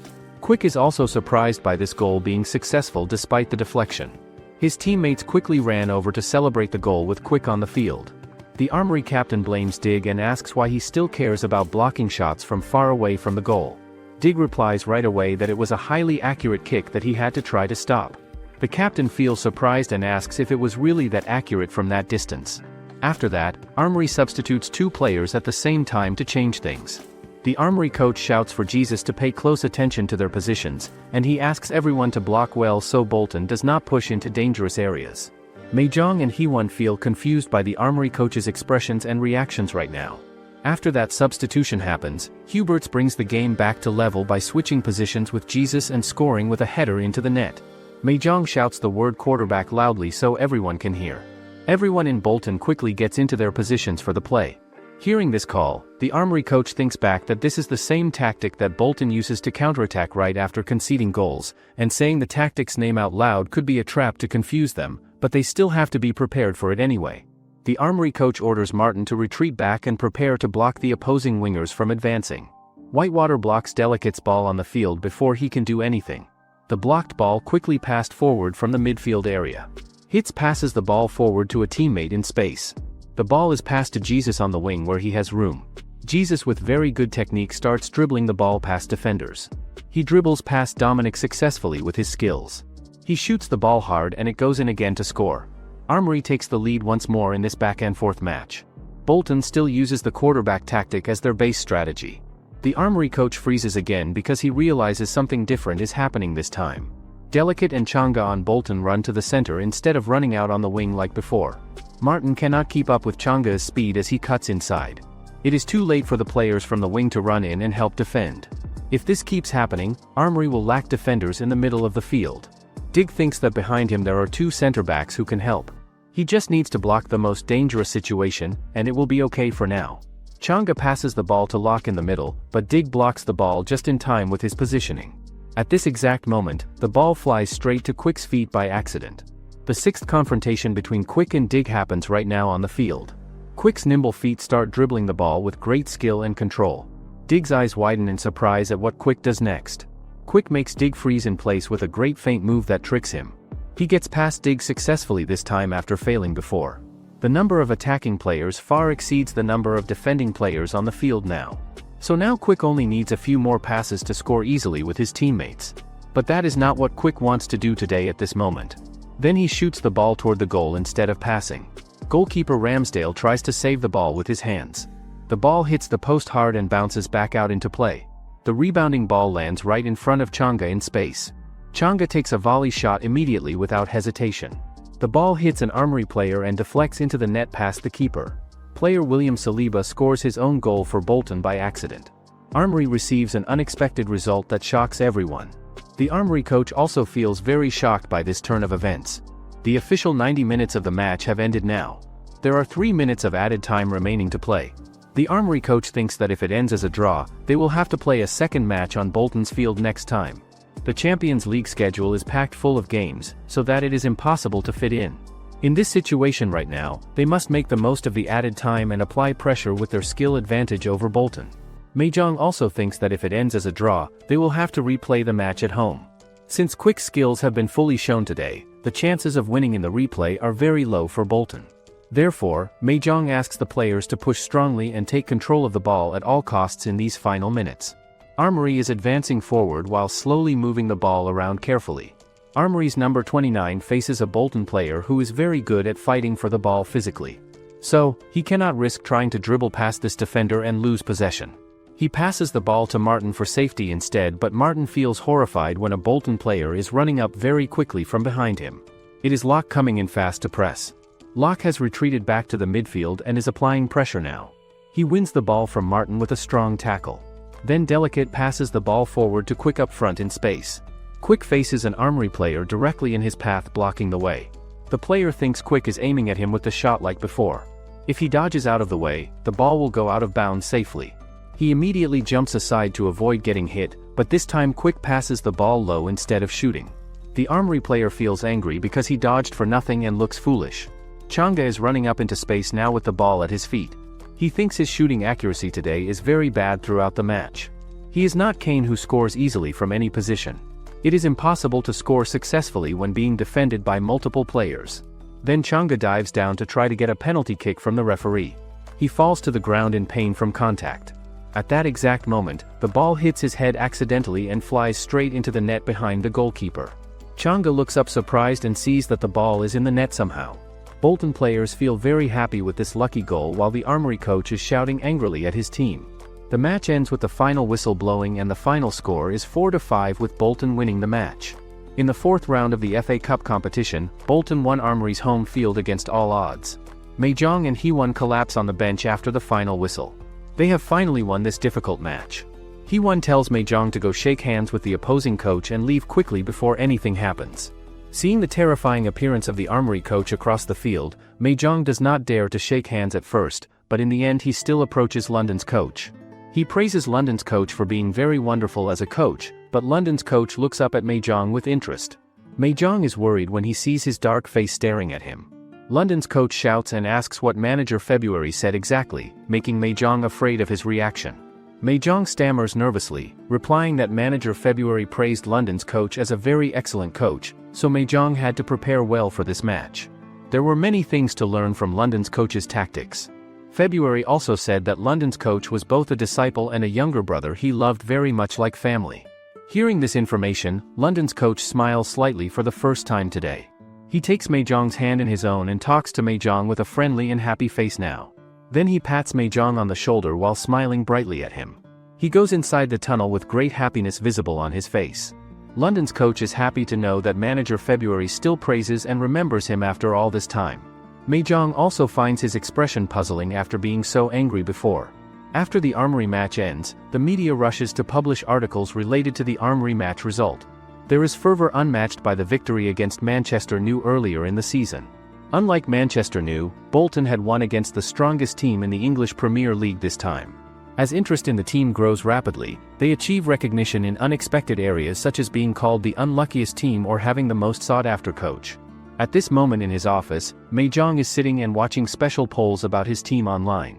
Suddenly there is a knock on the door that interrupts his reading. Ryan wants to discuss the Northampton tactics with Mahjong for the next match. Ryan stammers as if he has something important to say to the coach. He mentions that Mahjong had once told him to try analyzing tactics at Bolton for 3 months and then Mahjong would let him meet Mad, the famous analyst. Now Mahjong remembers making that promise to Ryan. Then Mahjong hands Ryan his phone to look at. On the screen is an anonymous account named Mad that Ryan recognizes. Mahjong then leaves the room quietly to give Ryan privacy. Now only Ryan stands silently in the room alone with his thoughts. Thoughts race through his head about this revelation he just learned. He is deeply moved to finally meet Mad after wanting to for so long, but the coach looked at his tactical abilities first before revealing this. He is happy that he has been recognized by Mad as someone talented, but he still hesitates about something regarding the coach being Mad himself. Time passes quickly and before anyone knows it, the 38th round of the league has ended in March. Bolton gains momentum by seizing the win against Armory, advancing without hesitation through the season and is now ranked second in the league standings. In the FA Cup competition, they also defeated Leicester Vulpes of the EFL Championship in the 5th round easily, advancing to the quarterfinals of the tournament. Because this is the most achievement they have ever made in club history, people are excited. Even though they have quietly passed the winter transfer market with 0 signings coming in, they are not heavily criticized by fans or media. The reason they can pass through the winter transfer market quietly is because all the players complete the schedule without injury problems. At this moment, Owen is lifting weights in the gym and while doing push-ups on the floor, he thinks about his recent activity rate of only 6 kilometers per game while the captain or Frank run 13 kilometers per game on average. While Owen is training hard, Changa peeks into the room looking for someone.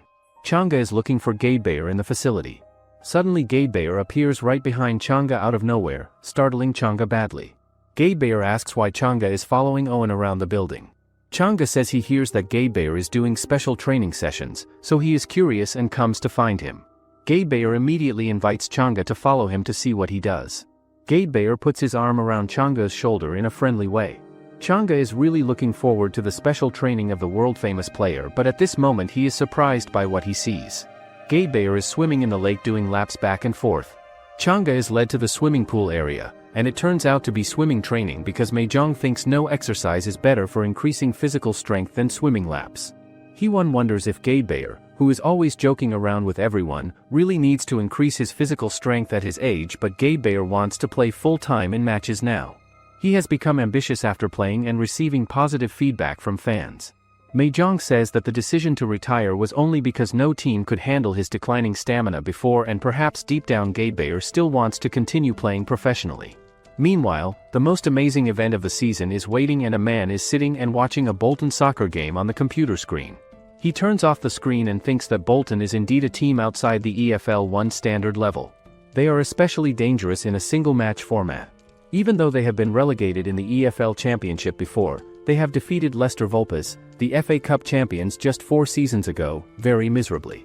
He thinks he cannot let his guard down against them and has to prepare thoroughly for the match, and this man is the replacement coach of Manchester named Marco Panterac.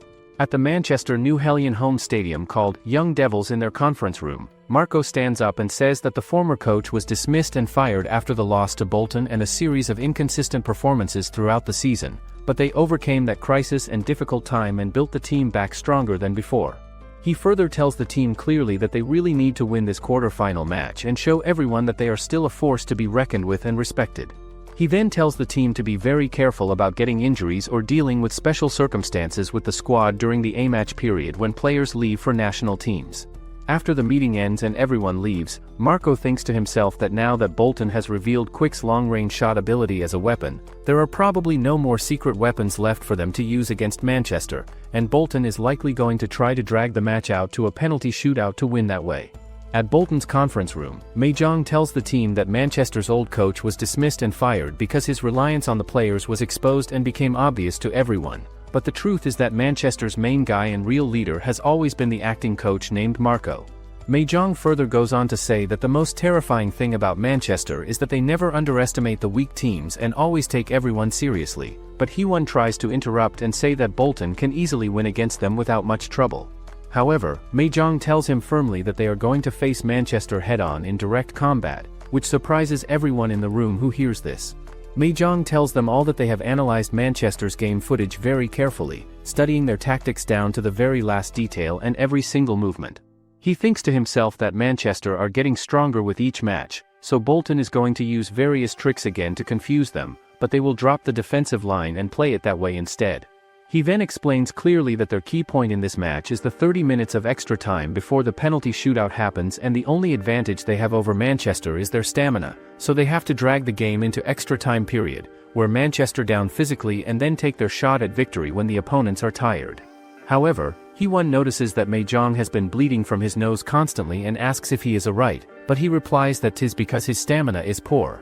The next day, it's officially the match between Manchester and Bolton, and Manchester's coach tells his team to stay focused. He explains that the dismissal of earlier coach can be traced back to the preseason defeat against Bolton. On the other hand, Mahjong tells his team clearly that after Bolton wiped out Manchester in that friendly match, Manchester even fired their coach from the shame of it, and their team went downhill from there. He also tells his team that they are having one of the best seasons ever right now with their performance, and if they lose this match, all they will hear from people is that they put up a good fight but it was not enough. He then tries to encourage and motivate the team by telling them that they have to defeat Manchester no matter what happens in this game. After that speech, the players from both teams enter the field to start the match, and Mahjong thinks that they have got an upper hand in this situation, but he asks Heewon why he brought so many people with him to watch. Heewon tells him back that he did that on purpose because it is going to encourage the players to perform better when they see support from the crowd. The match begins with Chang'e dominating the midfield early on, which makes Mahjong think that Chang'e's main strength lies in pass cutting and pressing, which is quite effective. However, his dribbling isn't great, so when they drop back, there's no way he can break through. Chang'e does a very blatant defensive approach which gets the ball out of the field. However, Ruff steals the throw-in, and Mahjong thinks that if the two fastest players on their team keep the ball secure like that, at least they can disrupt the opponent's midfield build-up. Jang thinks that if the midfield build-up is blocked, Manchester will target the wings, and even with two lines of defense, the left and right, so the other team's coach must already know which side is weaker. After that, Manchester's player, Santoni, is attacking the right side, but Peterson from Bolton is waiting desperately for him. Peterson thinks that it's exactly like the coach said, if the midfield is blocked, they will target the weakest defensive side, but he believes that he is not going to go down with a fight. However, Santoni easily bypasses Peterson and ignores another player at the same time. He then realizes that his ball is missing, and it turns out Changa is the one who stole it. Seeing that, Manchester's coach thinks to himself that Changa is running like a complete madman, as if he might have done track and field athletics before in his life. He thinks that no matter how good Changa's stamina is and how fit he stays, if he keeps running around like that for the full 120 minutes of the match, he is definitely going to get injured at some point. The coach decides to mess up Jang's plan a bit and throw him off, because Jang is hiding some dangerous and talented players on the bench waiting, but he is not doing a substitution anytime soon. After that decision is made, Manchester's players advance forward together on the attack, and everyone watching wonders if Bolton is giving up the midfield battle completely and letting them through. The Manchester player then shoots the ball toward the goal with power, but it gets intercepted by Biggs, who blocks it, and the ball gets to Ruff instead. At this moment, Manchester's midfield is completely empty with no one covering, and the defense is completely open to a counterattack. Ruff then runs with the ball, but he remembers that the coach told him it's a trap and the key is to pass the ball to Changa near the box.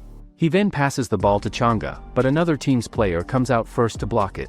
Due to this, Changa falls on the ground, but no card is given because it's outside the box. Bolton then gets a free kick position, and Gary are getting ready to take the kick.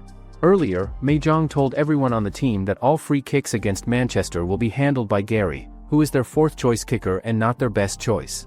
Back in the present, Gary shoots the ball with all his strength, but the Manchester goalkeeper manages to save it and stop the goal, but Jang still tries to encourage Gary by saying it was a solid shot and he did well.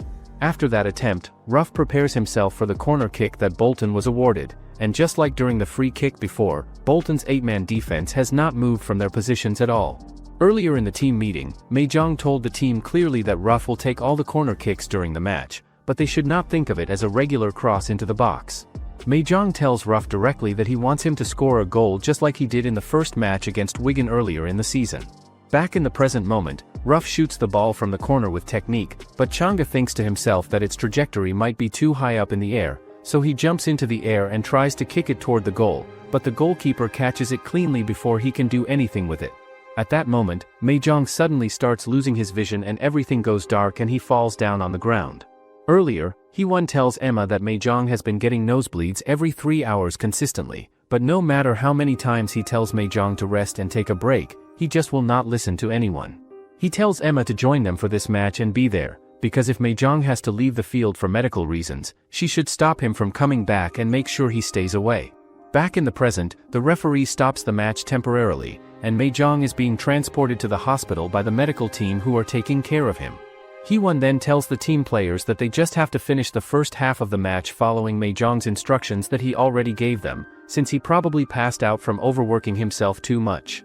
However, Ryan gets angry and blames Hee-won for everything that happened and says that if Hee-won had come up with better strategies sooner and helped more, Jang would not have had to push himself this far and work so hard that he collapsed on the field.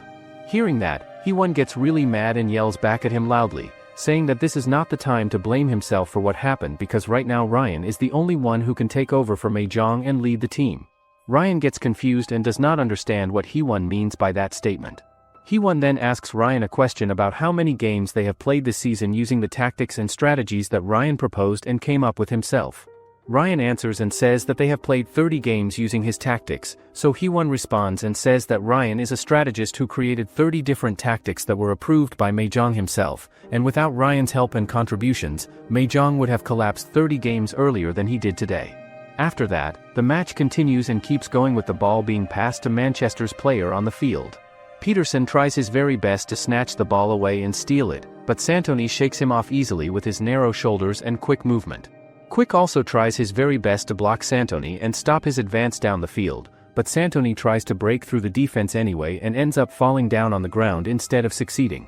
The referee then blows the whistle and calls for a foul against Quick and Bolton, but Quick tries to tell the referee and argue that he did not even touch Santoni at all during the play. Brandon from Manchester then gets ready and sets up for the free kick opportunity they just earned, but Ryan quickly gets worried and panicked and says that they have to stop Gason Gaunt from getting the ball no matter what.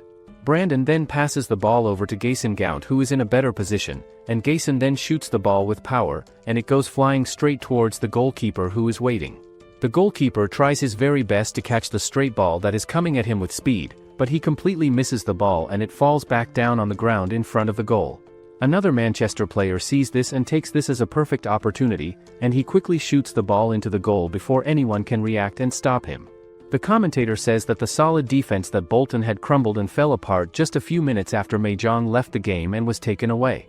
They also think and say that Mahjong's absence seems to have had a really significant impact on Bolton's teamwork and how they play together on the field.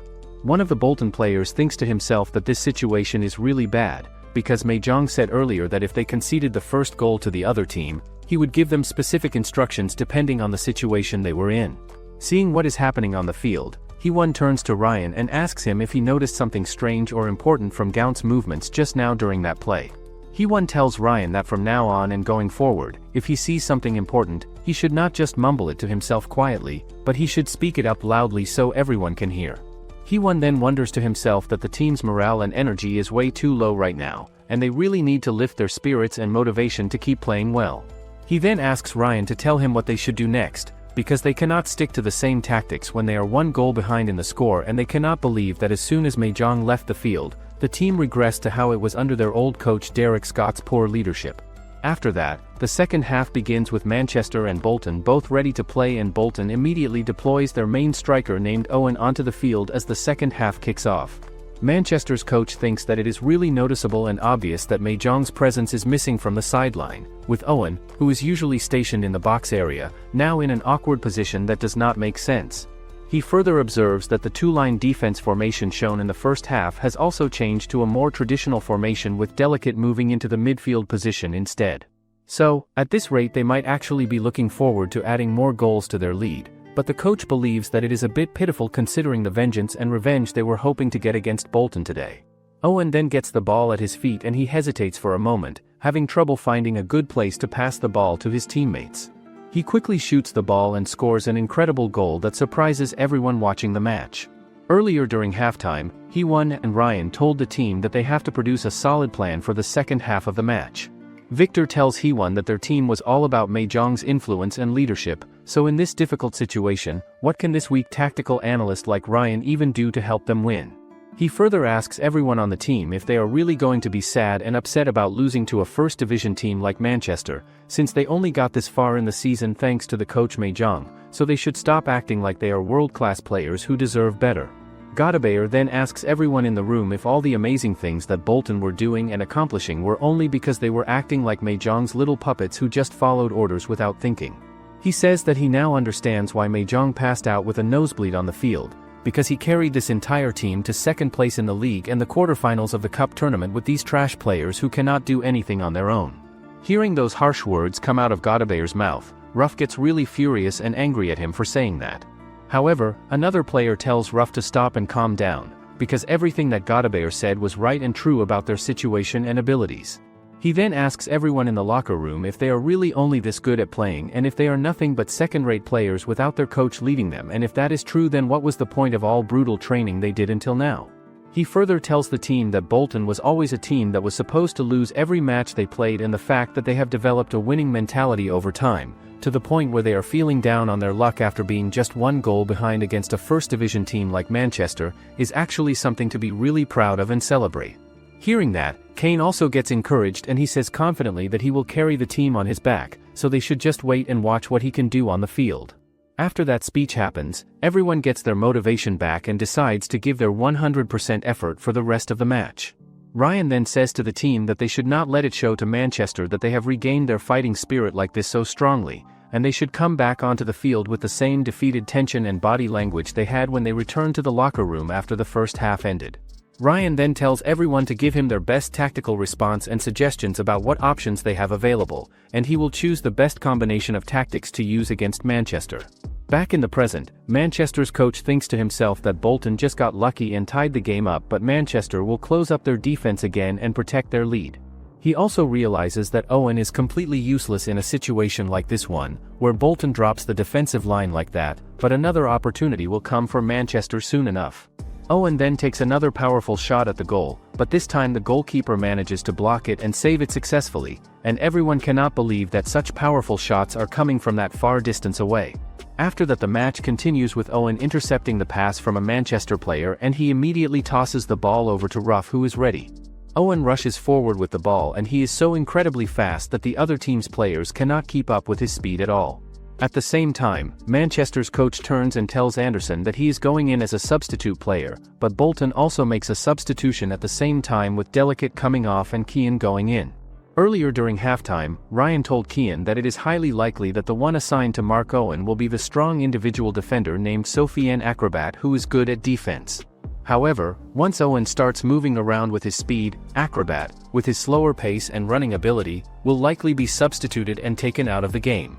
In that case, when it happens, Bolton will substitute Delicate and bring in Kian as well, and with Kian's control and technical ability, the marking and defensive pressure will likely be spread out more across the field. Back in the present time, Kian used his skills and dribbling ability to get past Gaunt and beat him. Kian then makes a quick and accurate pass to Owen, who shoots immediately at the goal, but Martinez from Manchester blocks the shot and saves it. Ruff then gets control of the ball after it bounces away, and he is getting ready to take the corner kick for Bolton. Earlier, Ryan told his team that they will keep trying the corner kick strategy until the 70-minute mark of the match. Back in the present, Ruff thinks to himself that looking at the time on the clock, this will probably be his last corner kick attempt of the game.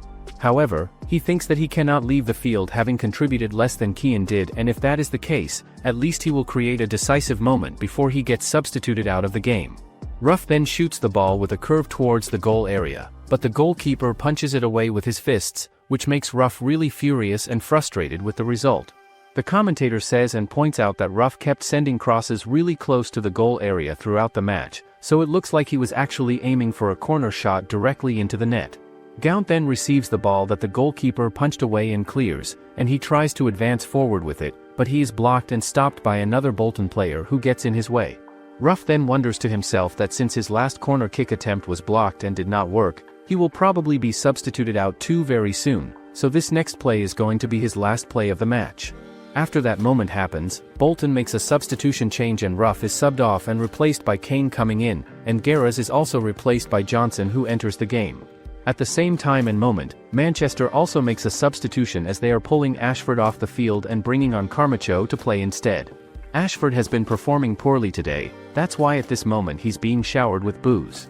Manchester thinks that unlike the first half where they were dominating, now it's becoming a back-and-forth counterattack situation. They think that with Owen dropping to the top, Changa's defensive range has returned, as starting from a lower position and disrupting the build-up is making it hard to attack. After that, the ball gets to Quick, who has possession, and then Quick gets replaced by Johnson, who comes in as a substitute. Seeing that substitution, Manchester's coach thinks to himself that something feels off and strange about Bolton's tactics, but their tactical flexibility is absolutely incredible and impressive. He notices and realizes that Bolton's response to his tactics and strategies is really impressive, as there are quite a few tactical cards and plans that have become completely useless in the second half of the match.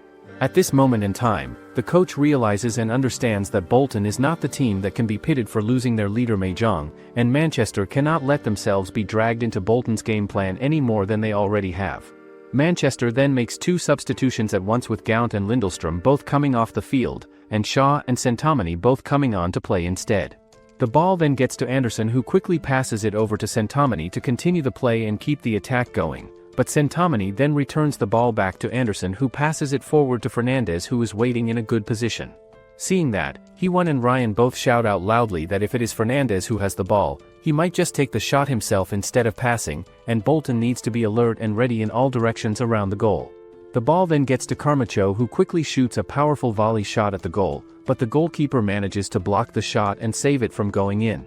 However, Anderson then runs straight towards the goal area while everyone is distracted, and he quickly shoots the ball inside the net to score another goal for Manchester. On the other hand, Hewan and Ryan notice that Changa seems really exhausted from all the running. They ask Changa directly if he is tired and needs to come out, but he replies back that no matter how hard it gets or how much his body hurts, he is still the fastest player on the field and can keep going. Afterwards, it starts raining really hard on the field and Kian tells his teammate that his kicks have been on point and accurate today so far. The guy replies back to Kian that his shot was not powerful enough then to score a goal. He then tells Kian to take this kick instead and let him try, so Kian says confidently that he will show him something special and impressive. Kian then quickly shoots a powerful shot at the goal, but the goalkeeper punches it away with his fists, so it just rebounds and bounces towards Changa, who shoots again immediately. The goalkeeper blocks that shot too and saves it. At that exact moment, Gadebayor runs forward from behind and manages to score a goal by putting the rebound in the net, and with that goal Bolton equalizes the score right before the whistle blows to end regulation time. The second half then ends with the score tied, and Ryan tells everyone in the huddle that the play unfolded a bit differently than they planned, but in any case, they have managed to drag the match into extra time as they planned and wanted. However, he says to the team that they cannot rely on overwhelming Manchester with stamina and energy anymore, because Bolton only has one substitution card left to use and Manchester has 2 substitution cards remaining. He explains to everyone that they will return to using the tactics from the first half that worked well, but they will increase the number of attacks and offensive plays they make. At the same time somewhere else, Emma is watching the match on television in the hospital room, and Bolton seems to be holding out and waiting for a penalty shootout to decide the winner. Then suddenly, Manchester gets a free kick in a really good position near Bolton's goal, and Fernandes will be the one taking the shot for them. He then shoots the ball with power and accuracy, but Dominic manages to hit it away using his head to clear it, and the ball gets to Gary, who is leading the charge forward like the Pied Piper with all of Bolton running hot on his trails behind him. Changa then joins the attacking formation faster than anyone else on the team, and he thinks to himself that they have got the advantage in numbers over Manchester's defenders right now. So, if he creates more space and waits for Kian to get into position, then they could definitely do something special and score a goal to win the match. Suddenly, Changa notices Carmacho running behind him like an enraged wolf chasing its prey, and Carmacho easily intercepts Changa's path, shutting down the counterattack completely. The ball then gets to Martinez, who controls it, and he then launches a long pass immediately forward to restart Manchester's attack. Carmacho and Changa are both leading the charge in this counterattack, going in opposite directions, and everyone watching is excited and on the edge of their seats to see what the outcome of this match is going to be. However, the ball lands in a puddle of water on the field and does not bounce at all like it normally would, so both Carmacho and Changa overrun it and go past the spot where it stopped completely. Anderson quickly runs forward to steal the ball and take advantage of the mistake that just happened, but Changa gets furious and determined not to let that happen, and he runs past everyone with full energy and speed that seems impossible. He shoots the shot with everything he has and all his remaining strength, but Manchester's goalkeeper manages to deflect the shot away with his hands and save it from going into the net successfully. However, because of that incredible effort, Changa gets a hamstring injury in his leg because he sprinted at inhuman speeds through a downpour of rain on the wet field. Bolton then gets a corner kick opportunity, all because of Changa's sacrifice and amazing effort to keep the play alive. Gary takes off his protective headgear and steps into the penalty box area to help with the corner kick attempt. Seeing what is happening on the field, the other team's coach thinks to himself that it is impossible to overcome Gary's PTSD and trauma in such a short amount of time like this. But if it is true that he has overcome it, then the coach thinks that this is either a reckless act in the heat of the final attack moments, or it is a bluff that Jang had pre-planned and set up to pull off strategically. He then gives a signal to his player on the field that there is no need to focus on Gary anymore, because as long as they stick to their marking assignments and defensive responsibilities, they will not be caught off guard by anything unexpected. Peterson then steps up to take the team's final corner kick of the match, and he quickly shoots the ball towards Gary, who is waiting in position. At the same time, in a different location, Jang wakes up in the hospital bed and asks Emma in confusion where he is right now. She tells him calmly that he fainted during the match because he failed to manage his own health properly and pushed himself too hard. But Jang tries to take off his injection needle from his arm and says urgently that he has to get back to the match immediately. He quickly gathers his stuff and belongings, and he tells Emma not to worry about him at all, since she knows how important this match is to him and the team. However, she tells him that if he leaves now, then she is going to leave Bolton, as she can't keep working under a boss who doesn't know how to take care of himself. Jang thinks to himself that Emma cannot leave right now, since he already passed out from overdoing it and working too hard, and if he does not even have her to support him anymore, things will be really difficult. But still, he apologizes to her sincerely and says that he has to go back to the field and the team. Jang holds her tightly in his arms and says that she cannot leave Bolton and abandon them, because he cannot live without her being there with him. Hearing those words come out of his mouth, Emma starts blushing and her face turns red, and she asks him what he means by saying that to her. Jang tells her to stay here in the hospital and wait for him to come back safely.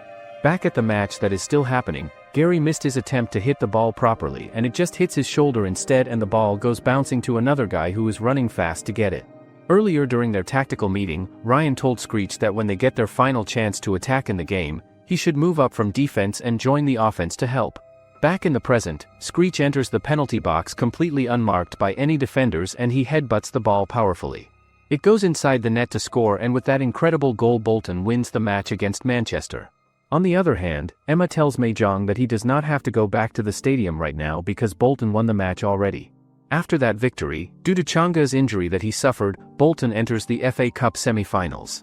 Without their ace player on the field, and they lost 4-1 against Manchester Blue Moon with their coach mobilizing the full starting lineup of his best players. Since Changa injured his hamstring during the Manchester new match that happened, he spent a full month off the team to recover and heal from the injury properly. However, this elimination from the FA Cup tournament allowed Bolton to focus entirely on the league competition instead, preserving the points they had accumulated up until then without losing any. As a result of their focused efforts, Bolton finished second place in the league standings and earned its promotion to the EFL Challenger Division, which was a huge accomplishment for the team.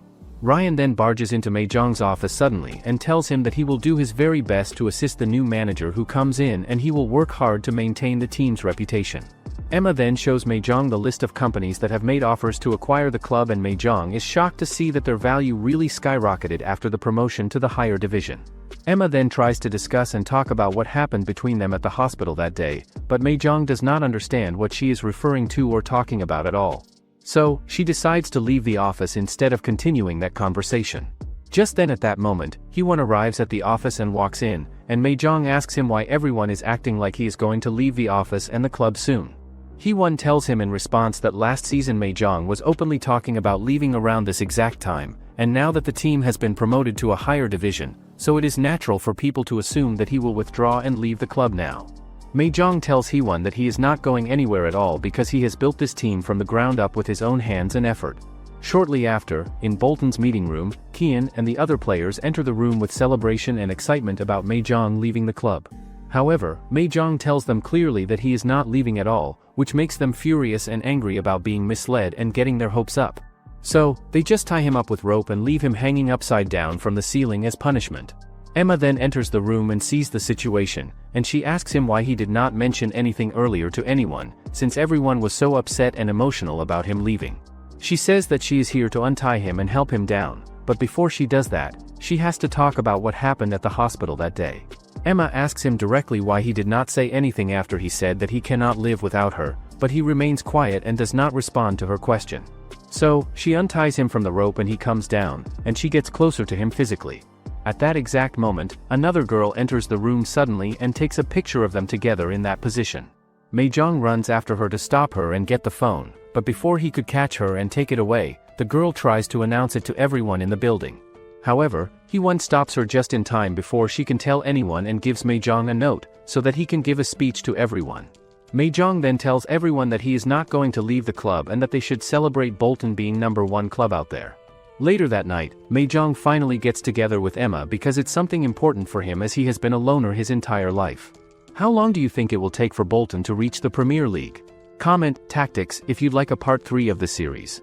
Make sure to like and subscribe the channel for more sports manhwa content.